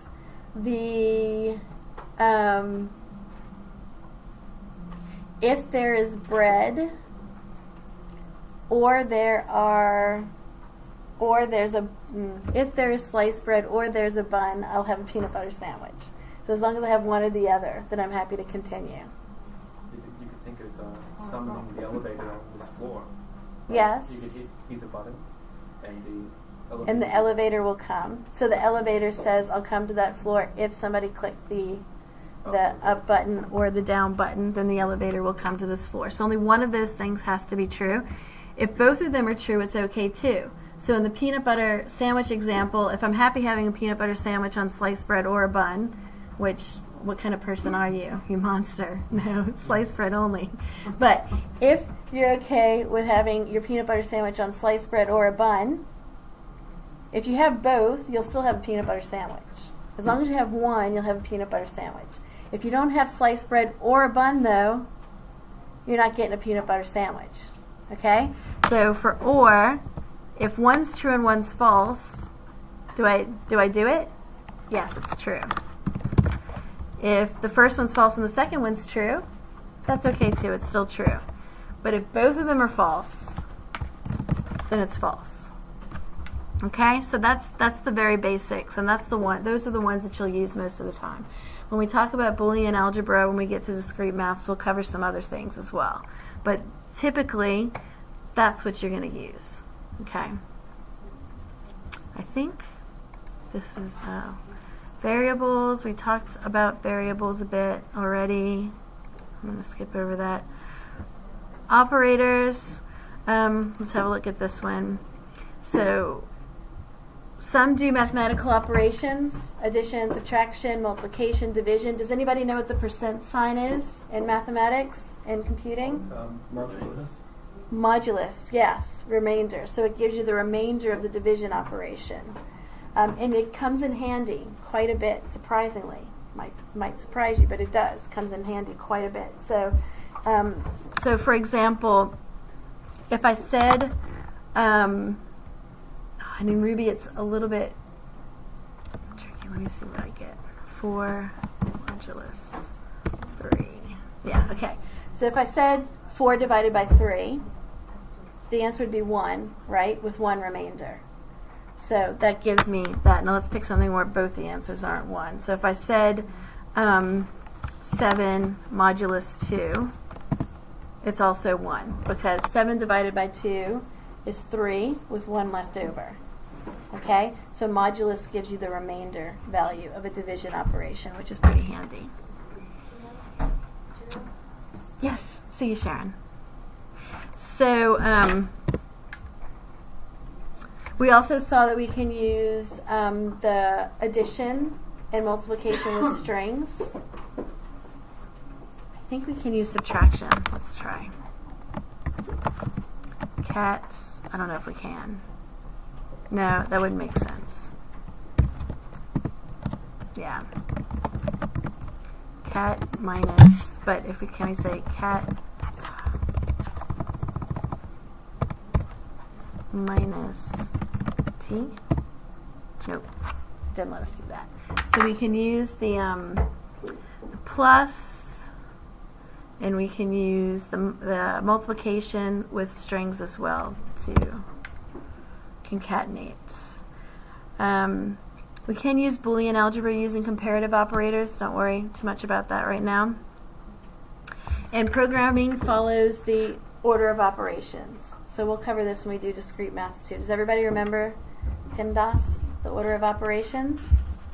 So what that tells us is that when we have a mathematical statement to to operate on and say it has multiplication and addition and parentheses. You know, there's really nice strings of numbers that we have to interpret. Then the order of operations is parentheses and exponents, then multiplication and division, then addition and subtraction. We have to do it in that order. We won't worry about that right now. We'll talk about it when we get to discrete maths. And then greater than, less than, equal to, not equal to. Those are also operators. Everybody familiar with those? Comparative operators is a different kind of operators. We use it in comparison, so in our if statements particularly. So we'll say a double equals or a triple equals to see if something's equal to something else. Not equals is exclamation point equals. So I can say if 1 equals 1, puts equal end, and it put the word equal. But if I said if 1 equals 2, it doesn't put equal. Okay, so I can use equals, equals, and not equals. So I could say if 1 not equals 2,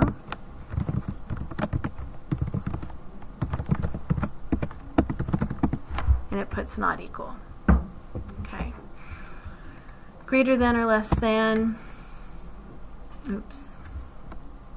greater than or equal to, less than or equal to. So we can say temp equals 15, and I can say temp greater than 20, and it'll say false. Temp equals 15, yep. Temp less than 20, yep. Okay? Is everybody following that? So you don't have to write puts in there for it to print. It's just... So that's because what I was doing with the puts, I probably shouldn't have done that just to not be confusing, but I was using an if statement.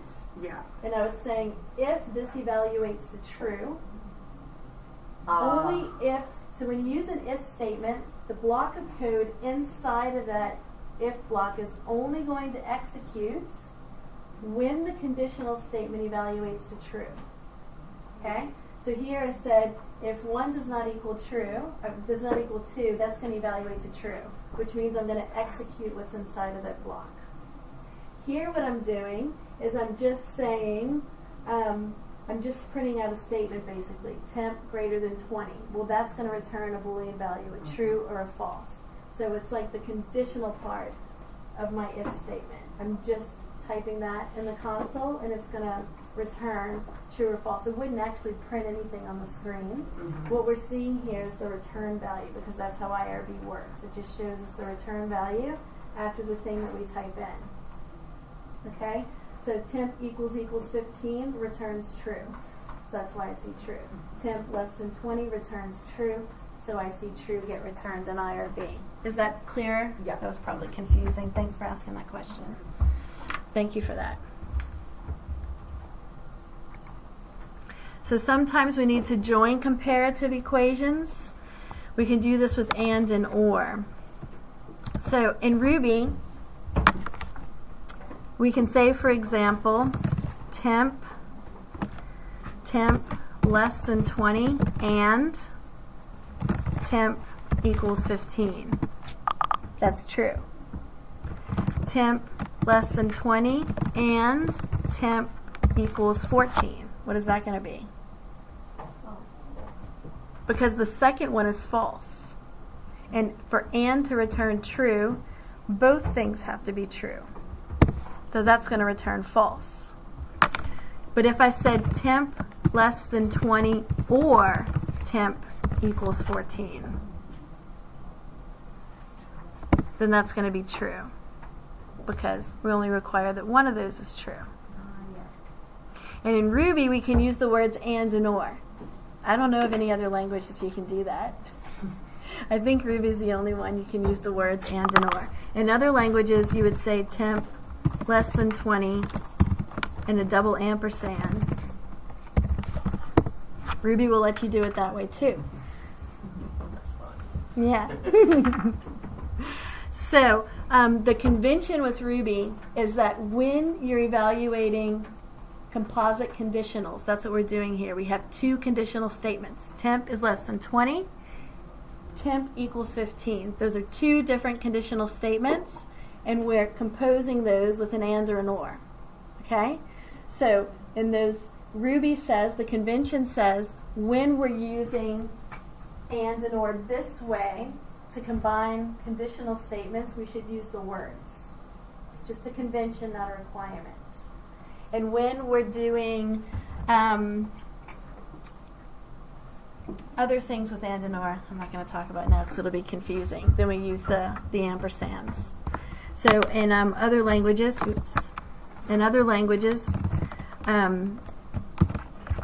or is a double pipe. So it's happy with that too. Okay, we're almost done.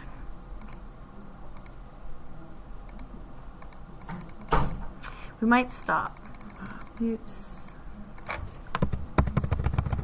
went way too far. Oh yeah, okay. Yeah, that's it. All right, that's all of that content. All right, is everybody tired now? You look tired.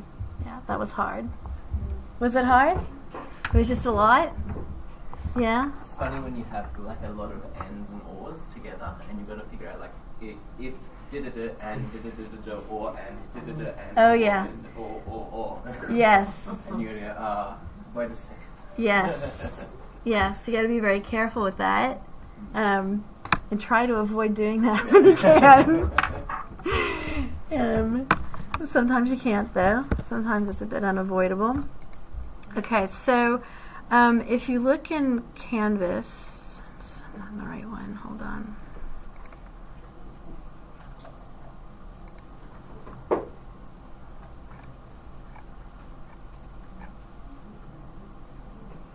There is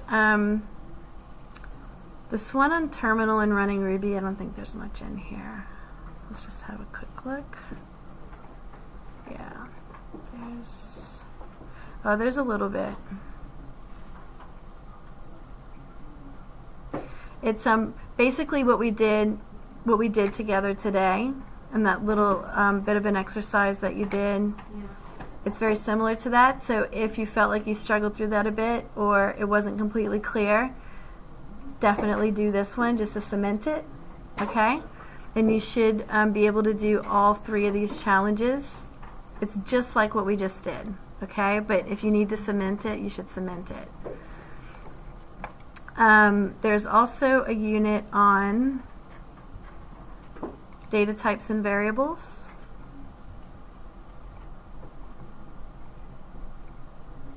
It gives you a little bit of information, what we covered today really. Interpolation.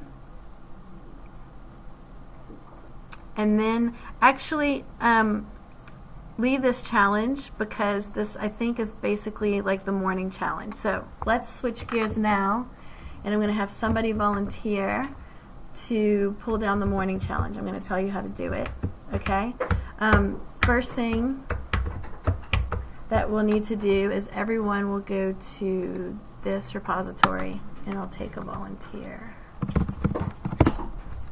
And everybody else will follow along, but somebody's going to display it on the screen so we can talk through it.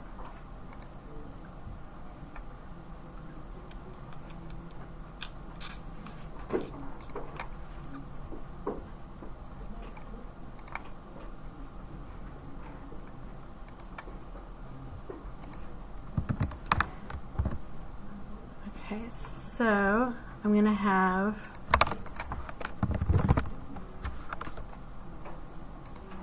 everyone go have a look at this repo. I'm going to put it in general.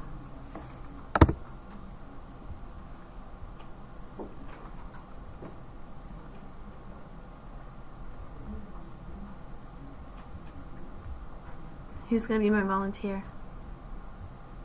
All right, Rachel, thank you. So I have a Google. Let's see if my Google Hangout's still. Oh, I think it's not because I rebooted my machine. So let me make a new one, and I'll send you the link. Oh, that's not the right one.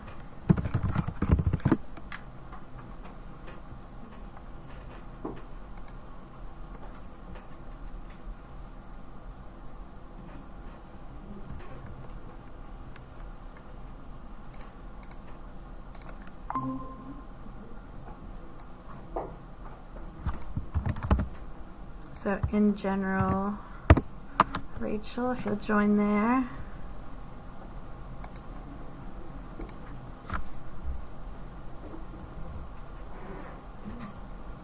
Is everybody able to get to that repo okay? Yep? All right. So if you'll share your screen, Rachel.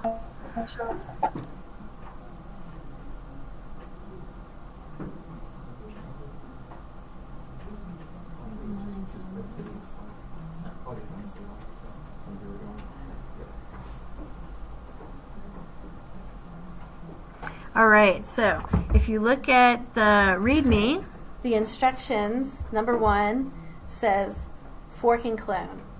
Now here we're going to test to see if you remember what you did yesterday, if you did the challenge yesterday afternoon where you had to fork and clone. So Rachel will walk together through how you do that. So first is to fork the repository.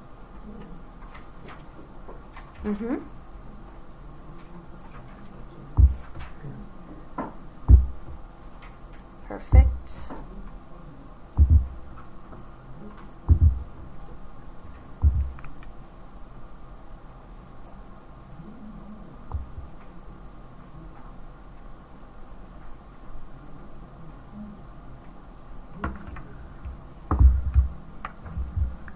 Very good. Yep. Then you go to the forked repository. And then you don't fork there. Now we're going to clone. That's right. Now, for now, if you're on the Coder Academy network, switch it to use HTTPS. That's what we'll do for the moment. Yes, perfect. Yep, that's it. We're cloning when we do this step. So we're just grabbing the string. We're grabbing the string. So first we forked. You fork the main repository, and then that's going to open up that fork for you, or to open up your fork, and then grab the string to clone your fork. Is everybody following that? Yeah? CA wireless, so I still use SSH? You can just use HTTPS. It won't hurt, because if you switch networks, then you may have trouble reaching it from your command line, okay? So switch to HTTPS by just clicking the thing that says use HTTPS. So the string should start with HTTPS. You copy that string. So everybody gotten up to that point? Okay, so now Rachel, go to the terminal session. Go into your repo directory. Okay, everybody following that? Getting into your repos directory? Everyone understand how to do that? Okay, and then we're going to run from the repos directory. Perfect, thanks Rachel. We'll run git clone, and then we paste the string that we just copied. Perfect. That's it. So all of that was number 1 in the README, fork and clone. Okay? Give it a go first, and then I'll help you if you have to. Now you can CD into that repo now. So if you do an ls, Rachel, you can see, actually do a CD space. Yeah, there you go. Now do an ls. That's right.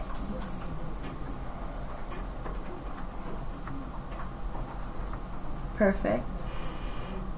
Okay, so you want to make sure, do a PWD, Rachel. So you want to make sure that you're inside of your repos Ruby Challenges directory. That's where we want to be for the next step.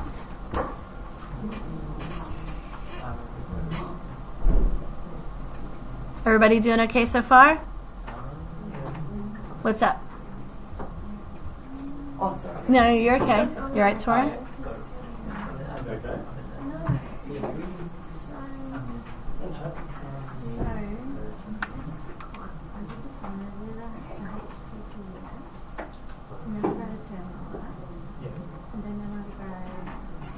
To your repos directory. Well, we're supposed to get clone it into the repos directory. Into the repos directory. Because when you do git clone, Hang on. it is going to create the repository where you are. And you want to create your repos in your repos directory. Okay, not inside of another repo. That'll cause problems. If you did that, you just delete that directory and then go back up to I repos. accidentally put it into my home directory. In your home directory, just delete it. Just delete the directory and then go into your repos directory and do the git clone.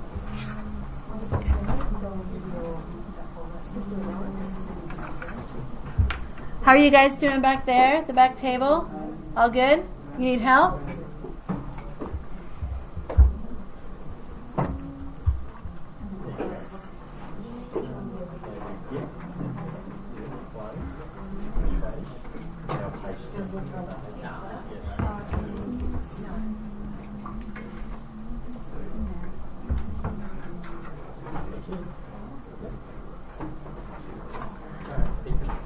Huh?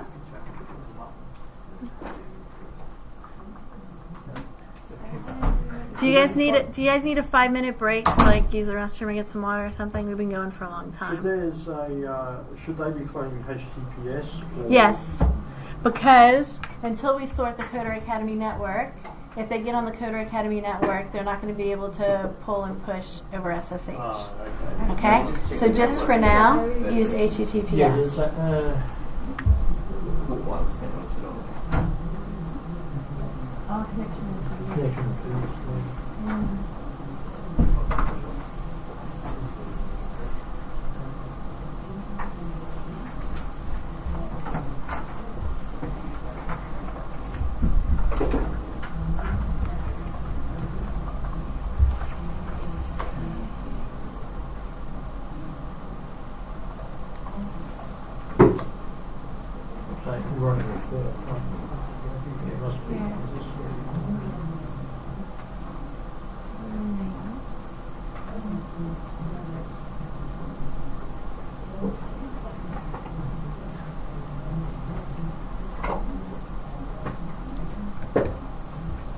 Anybody else stuck that's not getting help right now?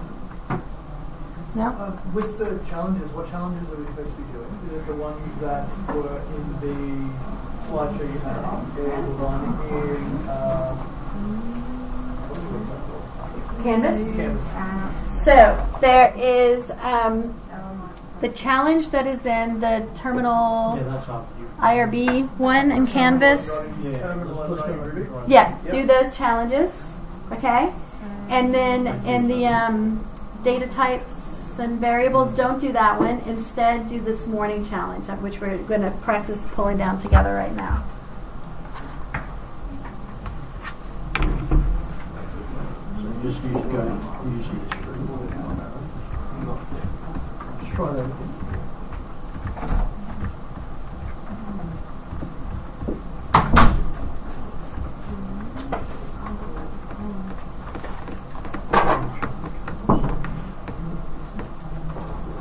You connect it to Canvas and you'll see how it works.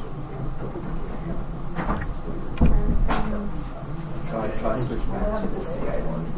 Yeah, go back to CA1. We're just cloning it for now. Huh? Are they just cloning it for now? Yeah, we're just cloning. Yeah. Yeah, and then he should CD into the repo for the next step. So clone it and then CD into that directory. Yeah. Perfect. Thanks.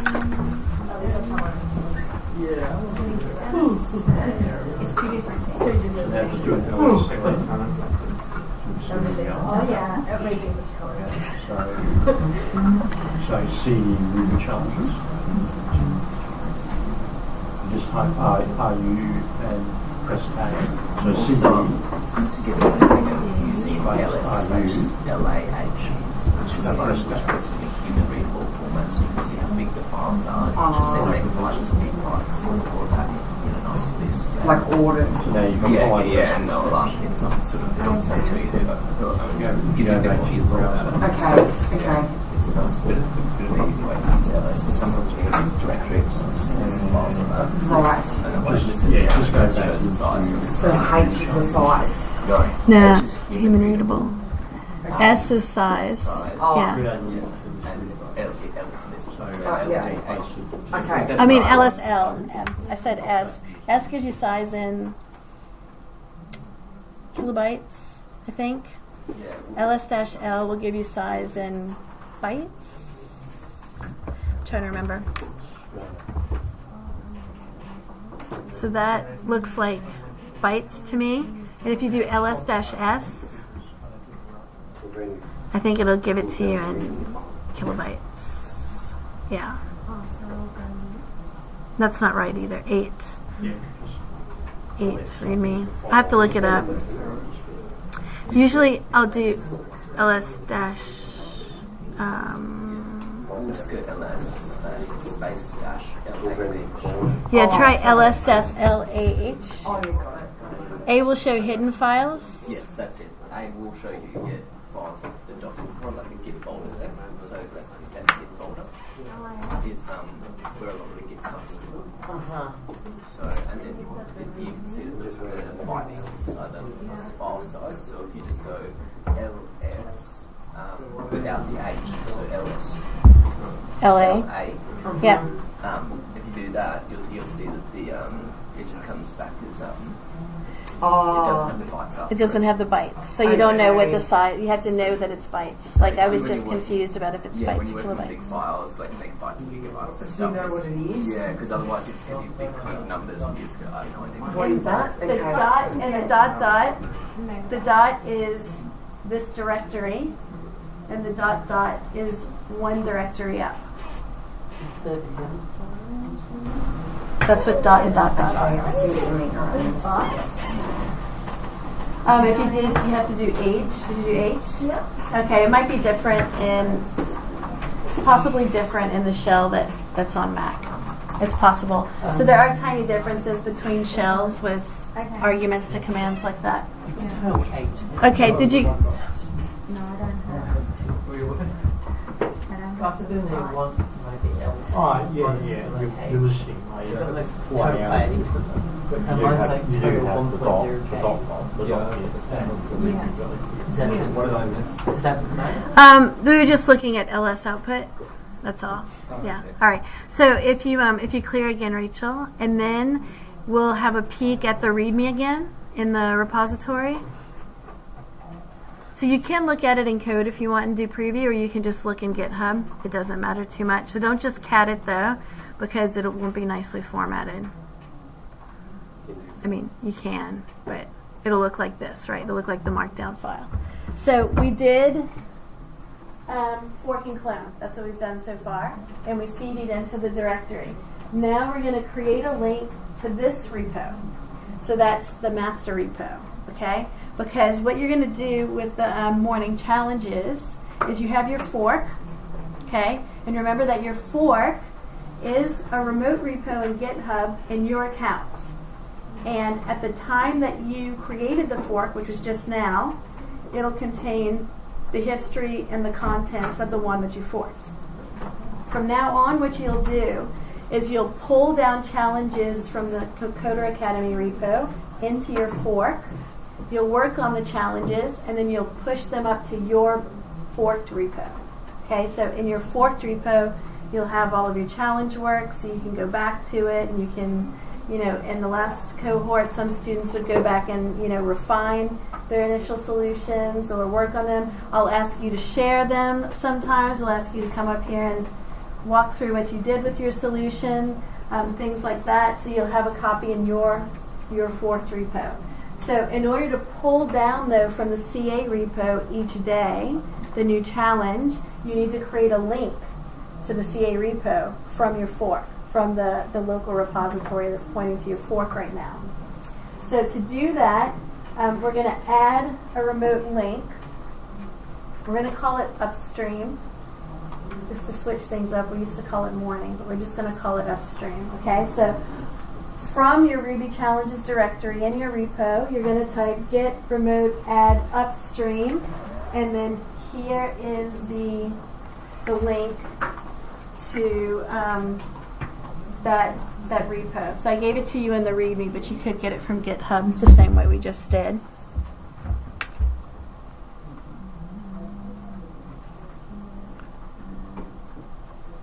So if you don't want to type that in, you can go to the GitHub repo in your other window. Go to the CA. Go to the CA repo. So scroll up, or you can copy it directly from here too, from the README in your fork. That'll work too. How can you check what the upstream is set to once you've set it? I'll show you. We'll show you after this. Now, if you do a git remote -v, this is the command that will be your friend. I do this all the time to make sure I'm pointing to what I think I'm pointing to. Git remote -v.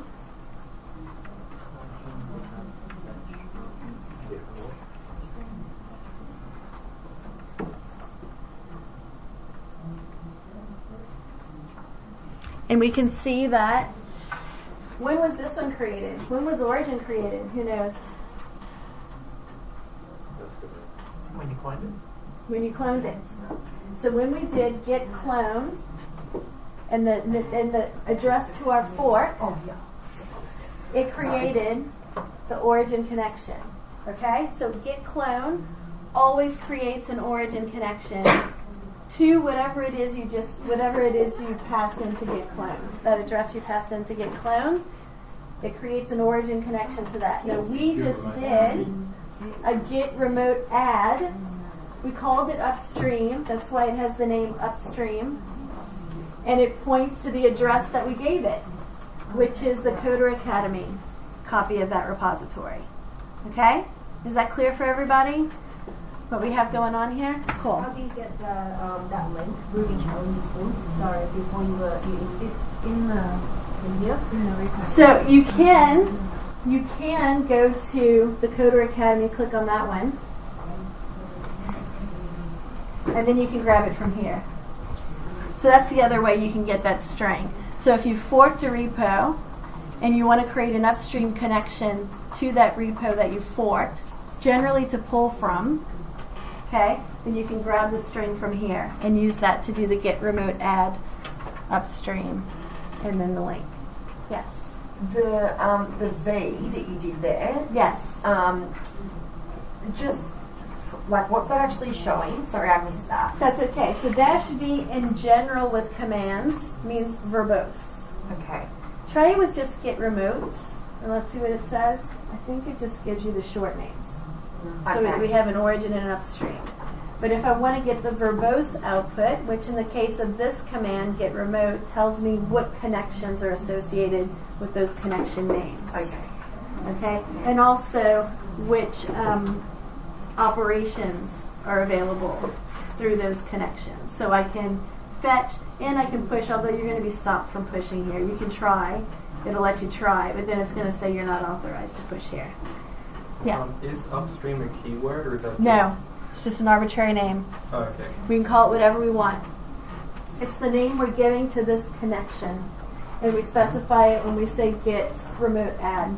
So we give it a name. You can call it Charlie. You can call it... Is that a convention to call it upstream, the original? It's one that you'll see a bit out there. We use it. Do you use upstream? Yeah, generally, everywhere that I've seen uses upstream as this kind of situation. In this context, right? So you're pointing to the upstream remote kind of master. Yes. Yes. So, some people you'll see use different things.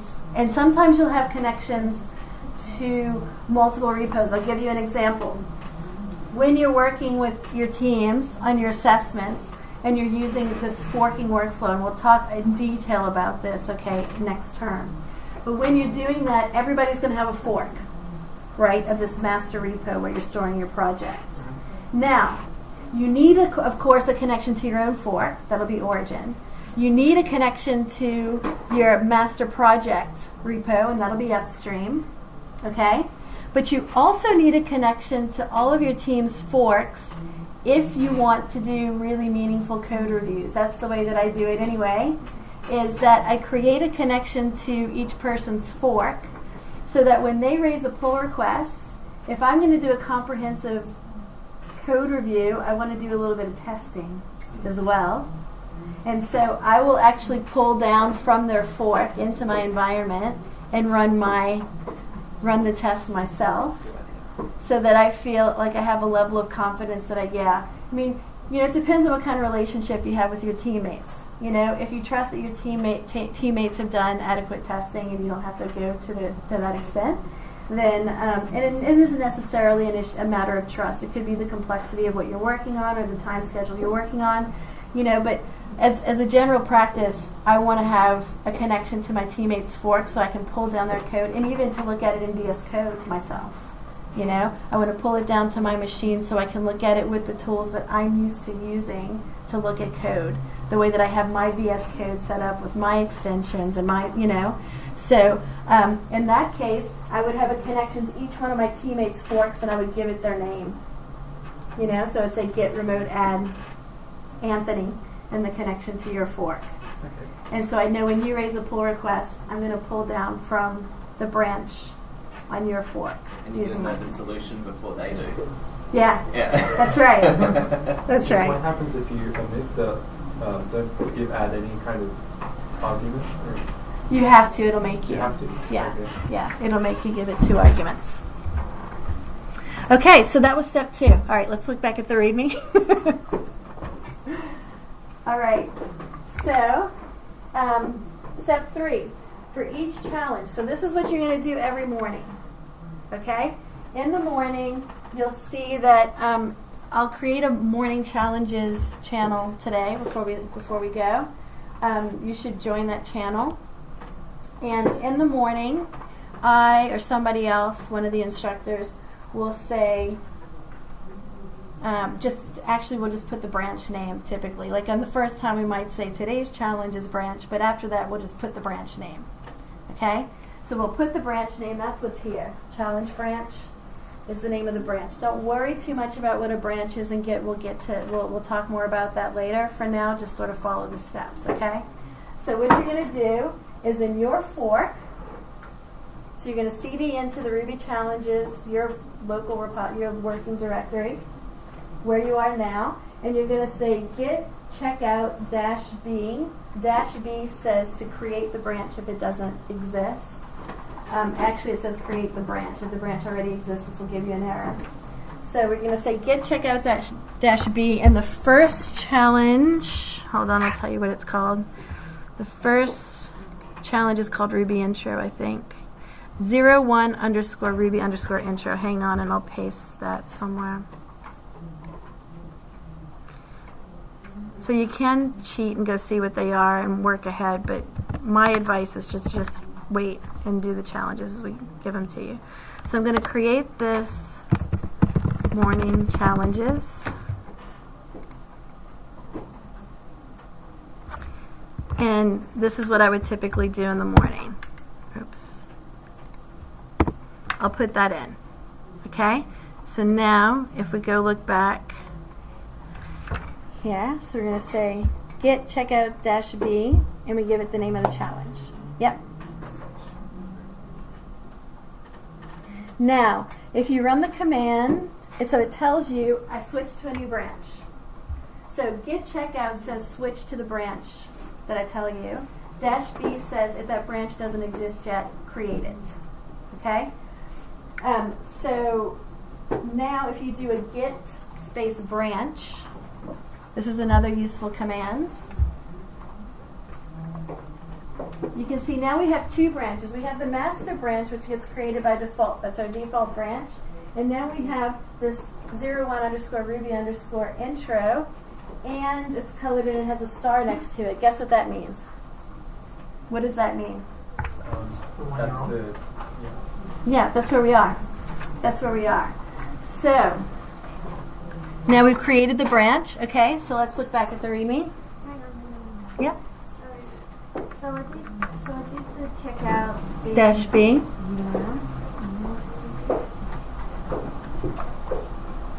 So get checkout dash B 01 underscore Ruby underscore intro.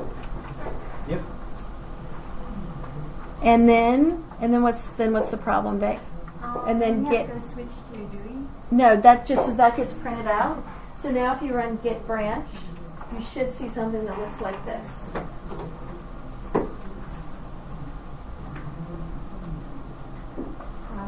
Yep. Cool. All right, so go back to the README. Now it says pull down the challenge. So what we're going to do here is we're going to do a git pull.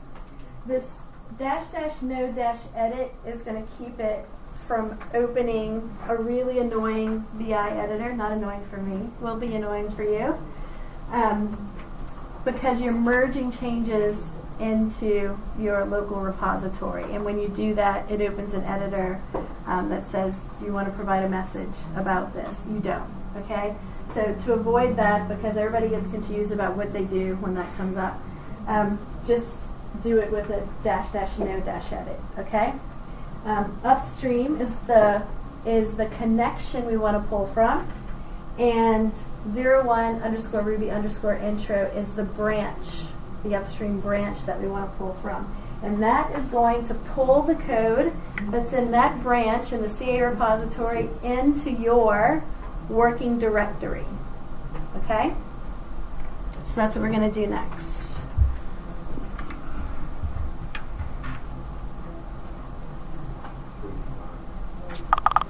Yeah? Enter.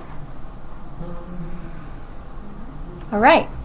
And so it tells you what it did. It says, first of all, this new branch here is just telling you that it collected some new metadata from this upstream repo, because the upstream repo also has a branch called 01 underscore Ruby underscore intro, but your local repo didn't know anything about that until you just did this pull, okay? So it's saying, okay, now I know this new piece of information about that upstream repo. That's what that line's about. Now it says, would it pull down?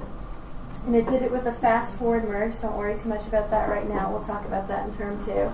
Is it pulled down these two files. Ruby was already in here, but it made an update to it and added 3 lines to it. So if you have a look at the README now, that's here in your fork, or not in your fork, sorry, you haven't pushed it up yet, but here in your working directory, you just need to capitalize README. Oh, no, you don't. Is Mac not case sensitive?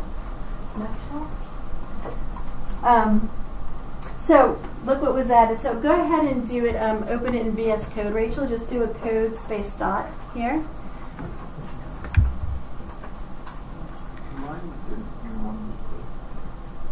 And then right click on it and do preview. What don't you have, Leah? Just do code space dot. That would appear to be a git report. Right. Yep. Okay. So look at you have Pop open the folder. So that will tell it the connection that you're going to use. There you go. All right. So here's the README, and you can see that 3 lines were added. This one space here, and this list of challenge branches, and it just lists the first one. So every time you pull down a challenge, that README will change to list the challenges, and that's just for you, so when you're looking in your fork, you can see which ones you pulled down. Okay? So that's what was changed here. Now we also added these 2 files. So let's look at this one first, the 01 Ruby intro. So what this is some stuff for you to do. So check which version of Ruby you have installed and compare this to the version that should be installed according to the instructor. I don't know which version should be installed. Let's see what version I have installed. The Ruby version. Yeah. Should be 2.5.1. 2.6.1. What is it? RVM or RVM? I can't remember. Just do Ruby dash. There you go. I have 251. Yeah, 251 is fine. Doesn't matter what the. Do you have 2.6? Yeah. Okay, that's all right. 2.6.1's okay. Just note it in the answers. Okay, just know which version you have. Don't worry too much otherwise.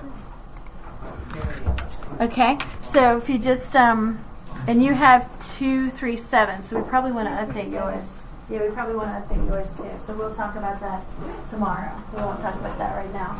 It's okay. It's fine for the moment. Okay, it's fine. So if you go back to VS Code, Rachel. Okay, so that's the first part. Second part, floats and integers. So in this part, I want you to think first. What do you think happens when you combine the following floats and integers? Is the result a float or an integer? If an operator is unfamiliar, look it up and learn what it does, and check yourself using IRB. Does that make sense to everybody?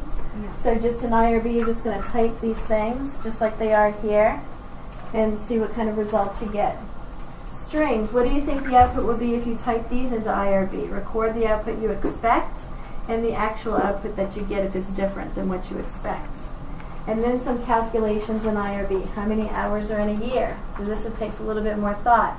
How would you calculate in IRB how many hours are in a year? How many minutes in a decade? How many seconds old are you? Okay, so that's just it's a little bit of math, I know. How accurate do you have to be on this second? You don't have to be super accurate. I just want you to have a play around with doing. All right, so let's look at the other file, Rachel, the answers file. So I just provided this answers file for this one, which just gives you a place to put your answers. Okay? So the idea here is you'll do this challenge. You can wait till the morning to do it. It's intended to be the morning challenge. Okay? You put your answers in this file, and when you're done putting your answers in this file, what do you think you're going to do? You save it? Yes, very good. You will save it. And then what will you do? Stage the change. Stage the change, and what command do we use to do that? Get stage and then add. Oh, get add. Yes. Okay. Get add, space dot, because it's okay to be lazy in this case. And then after we stage the changes, we'll have to commit with a message. Yes, exactly.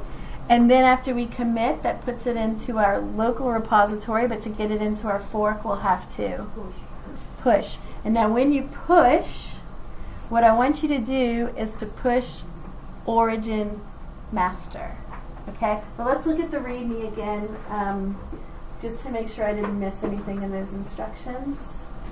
Yeah. So we complete the challenge. Oh, this is important, actually. So before you do all that stuff we just mentioned, you complete the challenge, you save your files, then you're going to check out to your master branch. So check out back to your master branch. This ampersand here just means run this command and then run this command. I probably shouldn't have done that. It's just a little bit of... So this actually will run this command first, and when that command completes, it will run the second command. So what we're going to do is you're going to be in your challenge branch when you're doing this work, right? Remember we checked out the challenge branch, and then we pulled down the stuff from upstream, and then we do the work on the challenge, and we save that, and all of that is in our challenge branch. Okay?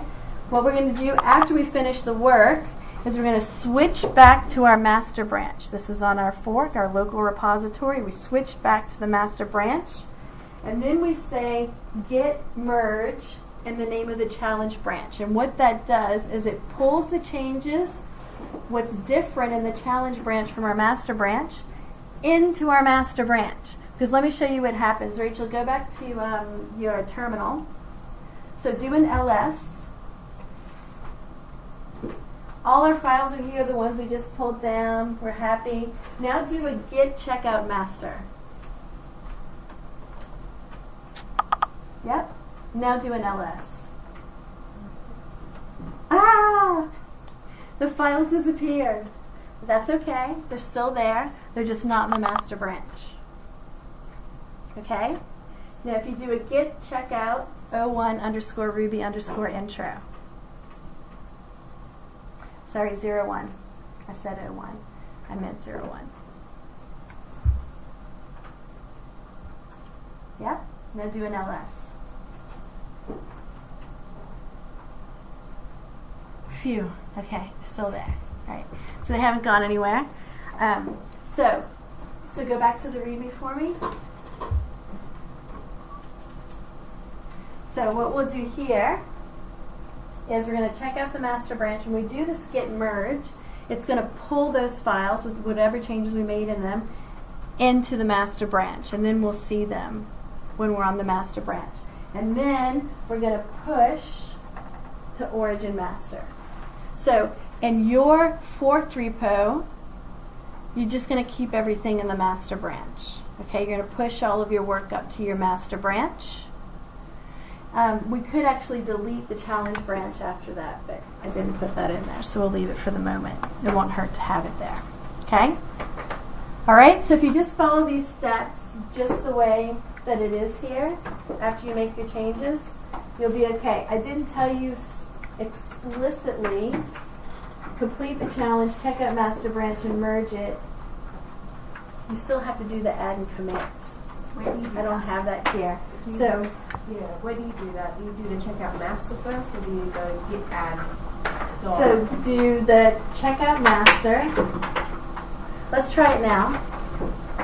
It won't hurt you to merge it more than once.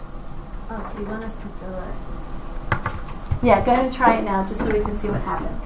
Okay, so first check where you are. So git branch. And we're on Ruby intro. So let's change to master. How do we change to master? Yes, git checkout master. Is checkout like CD? No. So checkout is like switch to master branch. So git check in this context. That's what it's like. Git checkout master. Now do an ls. And we only have the README. So now do a git merge 01 underscore Ruby underscore intro.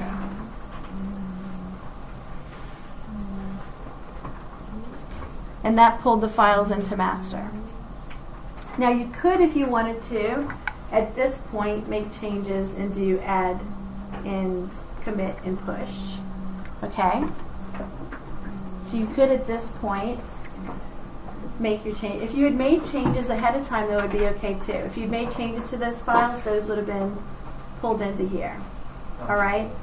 So whatever files are associated, even if they're unstaged, or associated with the branch that you merge in, those will get pulled in. Okay? So to answer the question, if we look back at the README, complete the challenge. You can do this step next, and then do the add, And then the commit, and then the push. and then the push.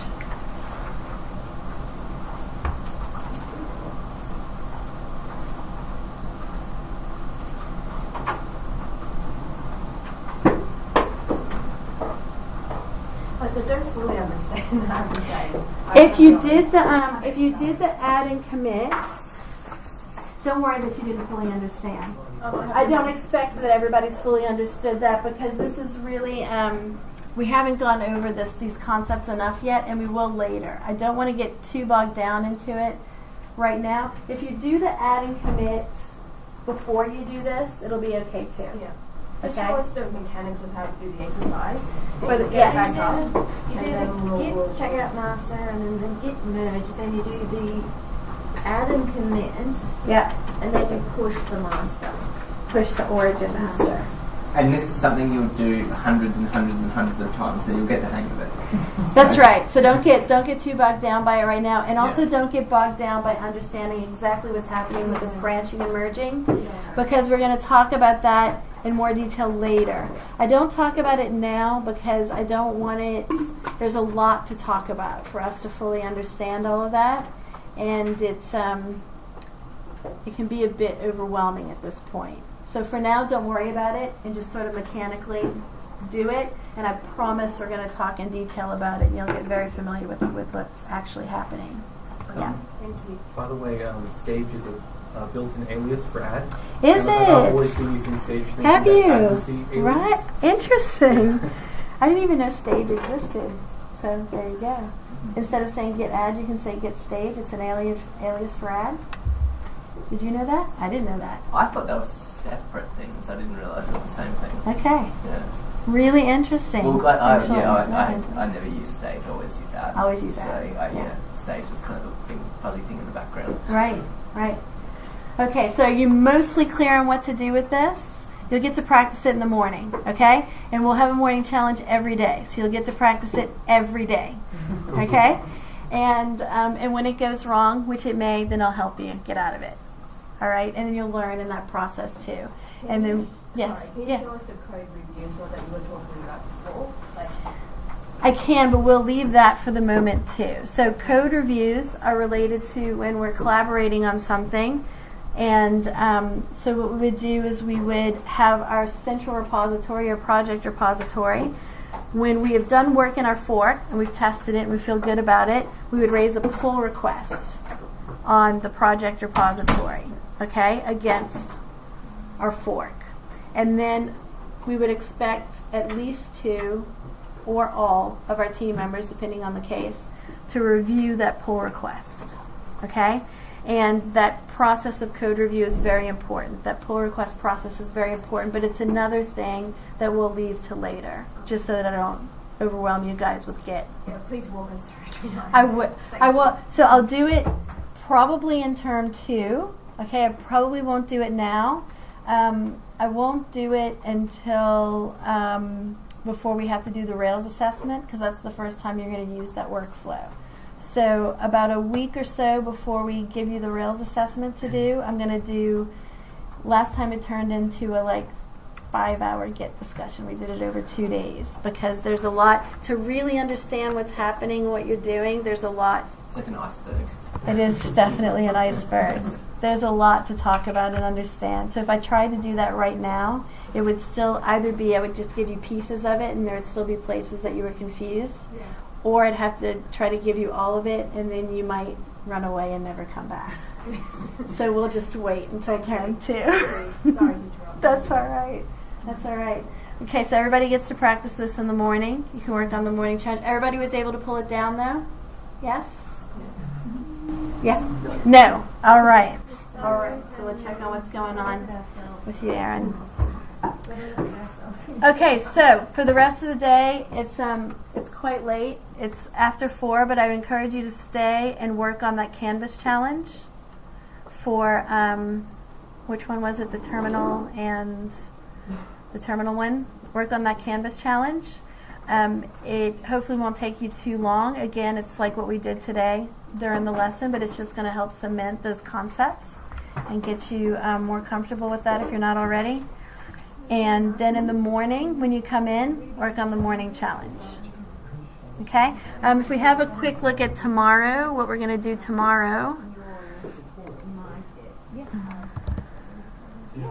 Yeah, that's your reader. So then say what we do Java, you'll have a Java.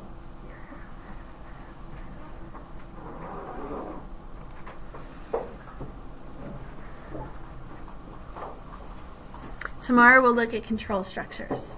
So we'll look at loops and we'll look at if statements. And that's what we'll do tomorrow for content. All right, so that won't be too bad. Thanks for your attention today, guys. I really appreciate it. Thanks, Suzanne. See ya. Yeah.